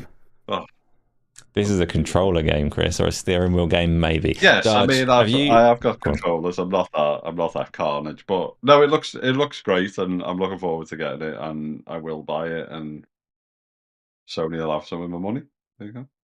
Well, I hope they refuse to sell it to you. I can't believe you want to play it on keyboard and mouse. Darge, have you played this before? Are you going to get it on PC? Co-op multiplayer? Sorry. No, I've not. I've not played any PlayStation game before, but I'm definitely getting. I'm making up like all these PS4 and 5 games I'm getting on Steam now. I really like the look of this one, and I heard really good things. Like quite, a majority of the community had rational people again, had nothing but good things to say about it. So and their fans really like it, did he? Yeah, I think most, like I said, rational people, I think they just genuinely said it was a really good game. Obviously, the Iron Lords, like I listened to them, all of them rate it, amongst other people. But I'll definitely buy it because I like to feel like when I purchase one of these games, somewhere there'll be some sad person really emotional that I'm doing that. So I like to please myself. But yeah, no, it does. That's one of them. Yeah. One of them. To please myself with a samurai sword. Just this Horizon, like I've said to you before, Horizon Zero Dawn. Like one of the first Sony games I played on the PC was just like jaw dropping. Like it was so good, that Decima engine. So Forbidden West, Ghost of Tsushima or whatever, that's coming now. There's not really a lot left, is there now? It's like The Last of Us Part 2, Ragnarok, Ragnarok, Spider-Man 2, but I'm definitely getting this one in May. I might not be able to play it until about fucking November, the way things are going, but GT7 I can as well. Okay. I really hope GT7 comes with VR support. If it doesn't come with VR support, I don't care. But that would make sense, maybe, because now obviously what we spoke about the other week about Sony supporting PC as a platform now for their headsets. Maybe when that sort of fully gets a big ramp up, maybe they release the game there with full VR support. Maybe. He's hoping. So Ghost of Tsushima, I have played it. I haven't finished it. It's not one of Shawn Layden's 10 to 12 hour games or whatever. I played it for about 40 to 50 hours. And then it said chapter 2 and I died inside and had to stop. It's a big game with a lot of the Ubisoft structure. It had a lot of, so I played it the first time through and got really bored of it because I engaged with everything, all of the side content, like following foxes around and cutting bits of bamboo in all these different places. And that kind of stuff much like even Final Fantasy Rebirth, this is putting me off having to do collectible stuff. Tsushima has an awful lot of that. The second time I played it, I was like, right, I'm just going to engage with the good bits. If you want me to cut bamboo, I'm going to walk in the other direction. But if you got a mainline story or a properly like meaty side quest that is telling me a story, I'm going to do those bits. And I was enjoying it a lot. And I got 40 or 50 hours in, and then it said chapter 2. So like some games are too much for me, so I want to go back and finish it. And to be fair, I might start it again on the PC. See, if you were on mouse and keyboard, you would have. If I were on mouse and keyboard, it would have taken me 80 hours to get that far because the controls would have made no sense to me. That's not true. It just would have felt weird. I see one thing about the game that I really like the sound of as well is there's certain things you can change. So you can change the audio to all Japanese, can't you, for a start, with subs, and then you've got like the Japanese film, the black and white. That'd be some cool stuff to fuck got all like around an with. armor sets and stuff like that. I'm looking forward to playing it, and it's it really does look like a good. It's another game on Decima, isn't it? Nick's Not on Decima, no. No, not. It's not on Decima. No. What's it built on? Built on Foundation, isn't it? It's a Sucker Punch or whoever it is. Oh, it's Sucker Punch, isn't it? Yeah, no, sorry, I'm mistaken. Sorry, everyone. The PlayStation. You're forgiven. I've sat alongside people quite like giving all kinds of misinformation, and it's usually very awkward, but this is fine, Darge. Nothing amiss. Everything is good and comfortable, and everybody's relaxed. So, Isla, if you're back, let us have our first question, please. Lethal Migraine, you have a PC, you only use it to watch my videos. That's not true. Waste of money that'd be. Tony says to Darge, suck a punch. Suck a punch. Exactly. There's a ghostly shadow there in the background. Punch, Well, look at me. Look how fucking... I look like I'm sweating, but I'm not sweating. Just really oily geezer. It's because you've put up some orange picture. I reckon it's because someone's talking about me in a good way. I bet they are. I bet lots of people I are. bet it's Shawn Layden. I reckon Shawn it could Layden's going to be like... Shawn Layden sat there going, I'm going to use some of my mega wealth to get that... Getting bumped off. Killed. Honestly, like if he's taking an interest, it's because he's wondering how he can put your soul on the blockchain. That seems to be his current angle. Taye has asked, business question. If PlayStation and Xbox were looking to hire you as their new CEO, which company do you think is better equipped to deal with the changing landscape? Who is in the better position? That's easy. It's the one with all the money. What do you reckon?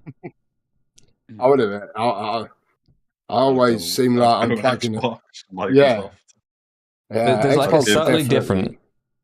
Like give Uncle Phil a little punt out of the way, and they just say, "Go and play your games, Phil." Go and crack on. Sony are playing catch up, aren't they? Like I know some people don't like to admit it, but they are playing catch up. You know, they ain't even on the down-date PC thing yet. They haven't even got a fully fleshed out subscription service, but they don't necessarily have the deep pockets as well, don't they? And they've got to tread cautiously, haven't they? Yeah, I'm kind of excited to see what the new guy does.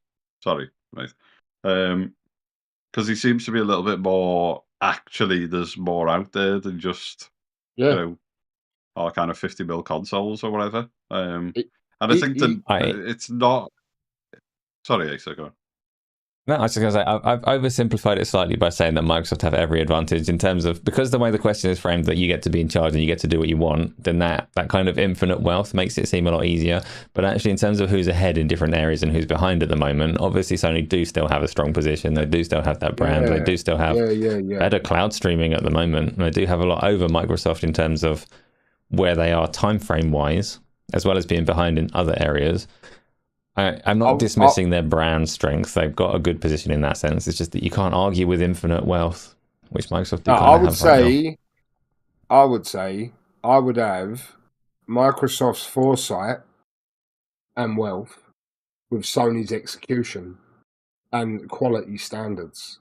Because, like we just said then about subscription services and day-and-day PC, Sony, are ahead of Microsoft, who are fucking beyond them financially, and it just goes to show money isn't everything. Is a management, and it's a core foundation of that business is how it's run, right? So, like Chris said, the new mush who's coming now. Yeah, I can never say his name, and I ain't even going to try it. Yeah, but the guy who's taking Jim's job, he will probably. He said he was doing 6 months, didn't he? Did he say he's doing 6 months to 2 years, to 12 months? Sorry, in the position. He said something like that, didn't he? He'll mix. Yeah, he'll mix shit up. He said he will probably make up for the time that Jim was there because he looks very proactive and he looks like he's going to make people uncomfortable making certain decisions that need to be made. Do you know what I mean? And so Sony, you know, like when you look at wealths of company or like, you know, the revenue of a business, you know, you go, well, they're nowhere near each other, but Microsoft can't get near Sony. So, do you know what I mean? They're obviously doing something right. But obviously, yeah, I would choose the money because I'd get a better paid position probably. Yeah, I'd choose Xbox. I think I agree with your answer in terms of quality and stuff like that. But you look across the whole suite of studios that Sony have got. There's only a handful who produce real kind of quality, unfortunately, and there's some studios that are knocking about that haven't really released anything of quality, and that's probably why they've been hit, unfortunately. Obviously, I'm an advocate for people, no one losing the jobs, and certainly the way it's been done. But you do have to look. I mean, you even go back to Studio Liverpool. So we were just in a concept cycle. So if I was in charge of Sony, I probably would have closed Studio Liverpool but that's down to like the managers not allowing the teams to produce anything. And you look at the quality. You look at Wipeout, which I think should make a return. The problem is the team that created Wipeout don't exist together anymore. You know, the split around like Lucid and Wushu and Sony, Firesprite, and so on and so forth. So it's going to be hard to kind of pull that together. So you're going to have to choose a team somewhere to recreate Wipeout.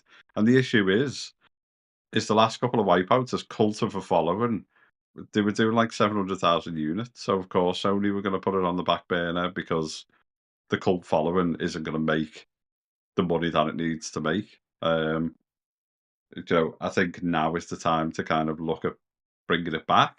But someone will make a decision, and I've got no say in that, obviously. But I think the buying power or the spending power that Microsoft have got, I think you make a good point, Asa. You've got, if you were going into the CEO position and you had like the full back of the Satya, and it was almost kind of like, right, do what you need to do, so on and so forth. It would be that side of it because I think Sony are in a little bit of disarray at the minute. The one thing I wouldn't be doing, and people may disagree with me or whatever, I wouldn't be releasing a PS5 Pro anytime soon. I think the games that you've put out, they run really well on a PS5, decent quality. They're doing what they should be doing. Even the games which are 30 frames or whatever at times tend to be a little bit more stable. I think it's a hard market to turn around to that audience and say you're going to have to pay £800 to £1,000 for a new console. So I would go the opposite way, and I'd put out an absolute monster PlayStation 5 Pro. I'd make it like hardwired into my house, taking up like a full wall, because I'd be doing it for myself entirely, not as something I wanted to sell. Realistically, if I were in charge of either of these companies, I would run them into the ground, just getting everything that I want to play and everything that I want to do. So yeah, thank you, Ty, for the question. Let's have the next one up, please. Oh, it's coming. Oh no, why do I say things that FTW That is some choice clippage there. I might even clip that one myself. Clippage or two. Right. Episode 13. What are your thoughts on game emulation? Surely we need games to be preserved, as Nintendo aren't great at it. Digital Foundry had a great talk on it. Panel thoughts on emulation. We talked about it a little bit last week, didn't we, in terms of the whole piracy conversation and the Nintendo versus Roku thing. Broadly, episode 13, emulation's brilliant, legally supported, something that we are allowed to do. drawing a line between emulation and piracy. Emulation is brilliant. Piracy, not brilliant in most circumstances. Not all circumstances, but many. And does anybody... Apart from Skull and Bones, that piracy is alright. That kind of piracy is also not necessarily recommended, but Chris likes it. Does anyone not approve of emulation out of you two? I don't. I said last time we brought this up. You know what I mean? Like people, it's a hard one, isn't it? Like I understand if you want to play your old, you know. Listen, I know I say about it every week, but you best believe if someone put in the chat now, Darge, click this link, install this, and it'll play Pro Evo 4. That'd be done. That'd be done, and I'll be up all night playing it. But you can't buy I Pro think it's Evo good 4, as though, an so that's not even like an ethical quandary. That's just fine. Everybody would want you to be able to do that. This is what I'm saying with the old games, yeah. But the problem is, like, I'll give you one of my old PS. Listen. Once one of the kids have flown the nest, mate, I'm getting the Crystal Xbox original again and the copy of Pro Evo 4, and I'll never leave this house. But like what we said with the topic last week with Yuzu and everything else, the problem with the emulation in this regard was the fact that these were like new release games, not even new released, pre-release games that were being emulated. This is the problem with humans, like what I brought up last time. You know, we have these things, and there will always be people exploiting or pushing the boundaries of what's possible. You know, and someone obviously got an early copy of Tears of the Kingdom, ripped the file and sent it to the internet, and then once it's there, it's fucking, you know, it don't take long to spread.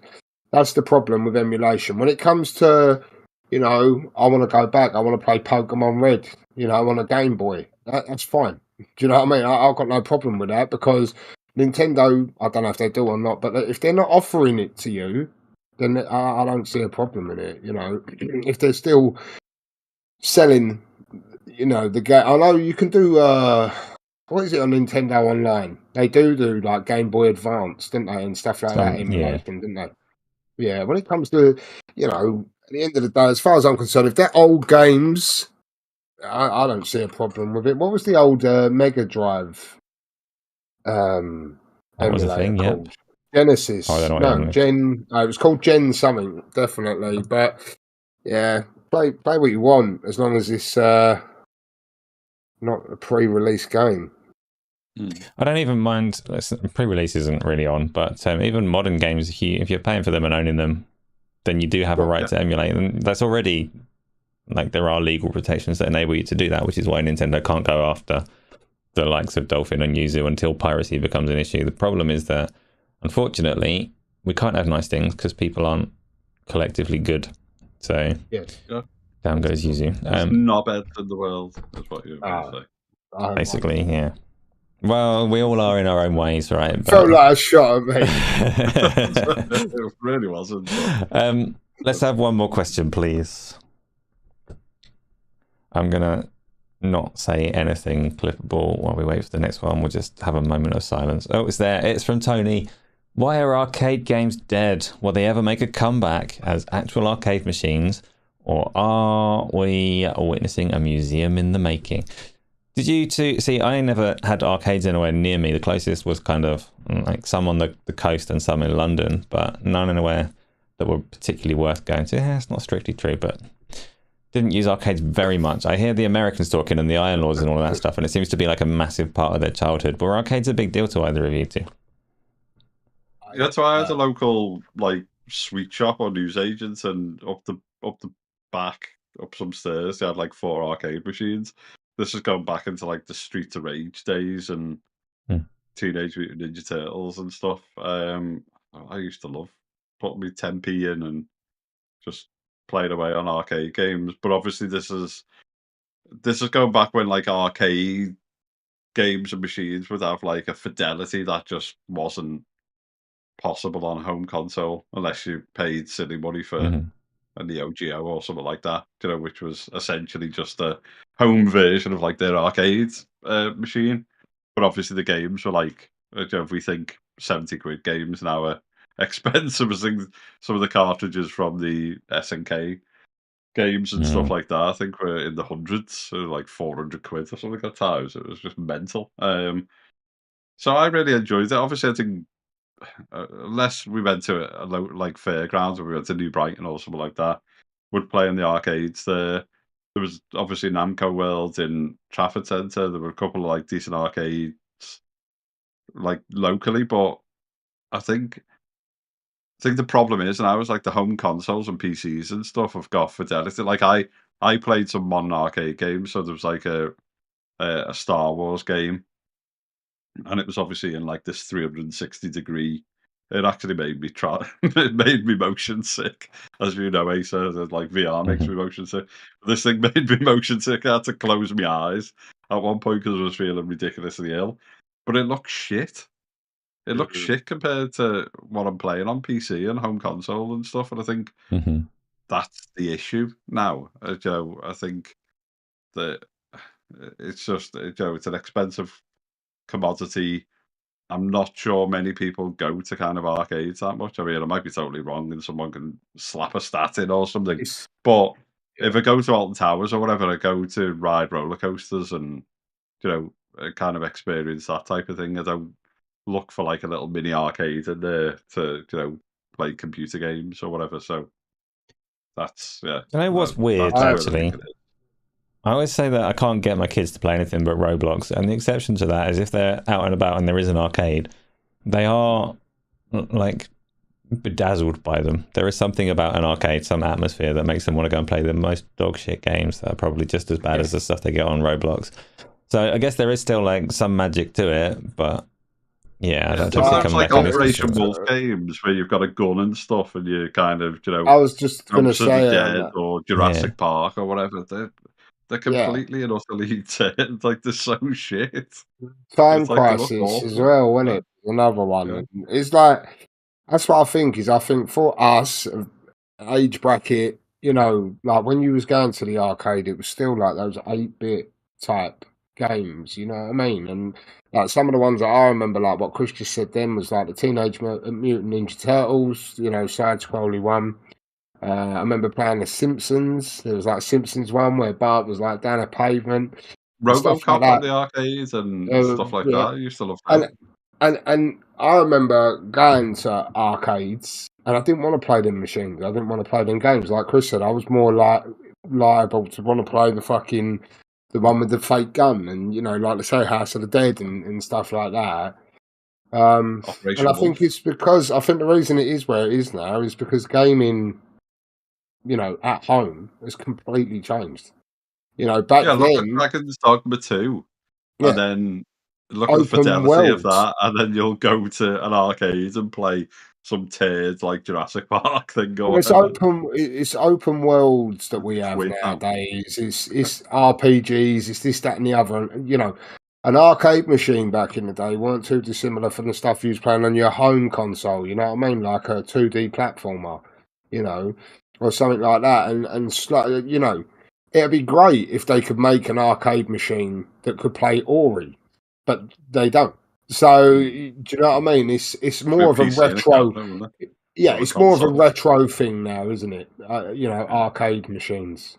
The arcade games as well. You look at like Shinobi, and then they made there was that. It'll come to me, Rolling Thunder or whatever. And it was basically the exact same game in a different skin, different mechanics. They would just like, almost kind of like copy the ROMs, change the graphics and stuff, but it'd still be the same gameplay and stuff like that, so they could switch them over. But I just think the home console world and the PC world and stuff is just allowed. Obviously, I've got a mate who has MAME. Holy shit, he must have about 100,000 games on it.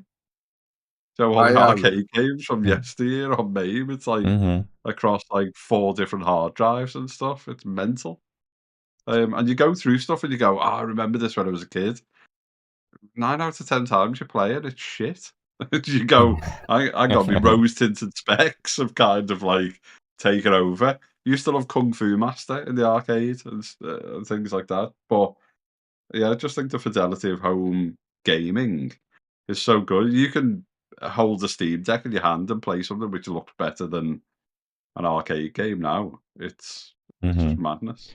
I feel a little Chronic, bit less crazy for your answers. Go on, I was Dad. just going to say, Chronic in a turn of events has just sent me a Check your message on messages, Discord, just where it's a link to play Pro Evolution Soccer 4. I've just kindly replied to him, if it works, I'll come to Norfolk and go down on him. But it probably won't work. I reckon it's well going to a virus, and you're just going to turn into like a mutant as your machine deletes itself. I'm a bit worried about opening that link just because Dragon's Dogma is not too far away. I could do without bricking my fucking system, but look, I'll let you know how it goes next week, everyone. So come back. What do you think, Asa? Then? What's your?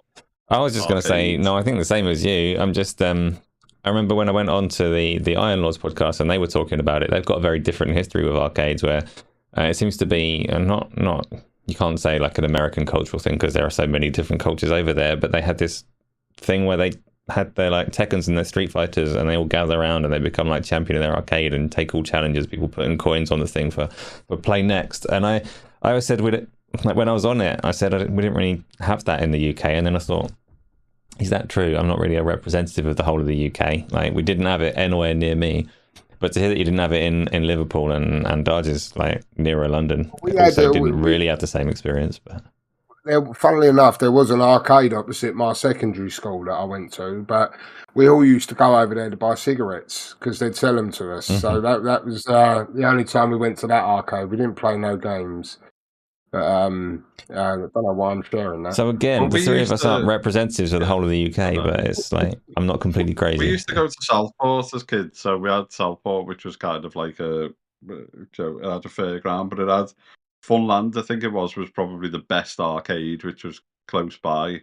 And luckily, the owners of it used to have all the latest, so they'd have like Sega Rally, all of those games. But it was at a time where the fidelity and the quality of an arcade game was better than what was on offer as a home console. So you had that lift. It was kind of, I want to put me 10p's in on me 50p's or whatever, because this is amazing. I've not seen anything like it before. And obviously you have your two player games, two stick, kind of helping each other in the game. But I think as soon as like home consoles and PC gaming, etc., started to take over, in equality stakes, I think that's when it became more difficult for. And don't forget, some of these like game creators, your Segas and so on and so forth, were making arcade games. And they were making money that way. And it's kind of like, actually, why we're going to build a cabinet, why we're going to do ROMs, why we're going to do this. I think culturally, certainly in the UK, I think you're right, Asa. People started to be more interested in like roller coasters and those type of things and they could get their fix of gaming at home in the comfort of their own home without spending, putting 10p's in a machine and stuff like that. That and it went up from 10p to a pound. It got a lot more expensive. I think it is a bit, it is a bit museum-ish, isn't it? Like I was in Costco the other day and they're selling, two different cabinets. One which is all like Capcom arcade games and another which is like generalized arcade games. Yeah. It's like 700 quid for a cabinet. It's got like 200 games on it or something. But I think it becomes that kind of novelty, sticking in your game room. And when your mates come around or whatever, they'll have a game and go, I remember that. But I think there's just so much on offer. You've only got to look at Steam, for example, and see the tens of thousands, if not hundreds of thousands of games on there for every eventuality. Like pinball machines as well, just quickly jumping in, like they were like a big thing, weren't they? And then I've fucking not seen a pinball machine for many a moon. I don't know about you lot. Sorry, Asa, to keep that topic going. I know you want to get to the outro. Go on, mate. We're going to, I don't want to keep you out of bed and Chris off for the open sea, so we are going to get to our outro now. So I'm going to say again, thanks everyone for coming along, talking to us, asking these questions and all the rest of it. Chris, please tell people what you're up to for the week, where they can find you, all the usual bits. Usual, I'm on Twitter and obviously Discord and the Gaming Arcadia. At times, obviously, I'm not in as much as you guys, but I do check in. Obviously, message me, engage on Twitter, add me on the various gaming platforms, Hard Times UK.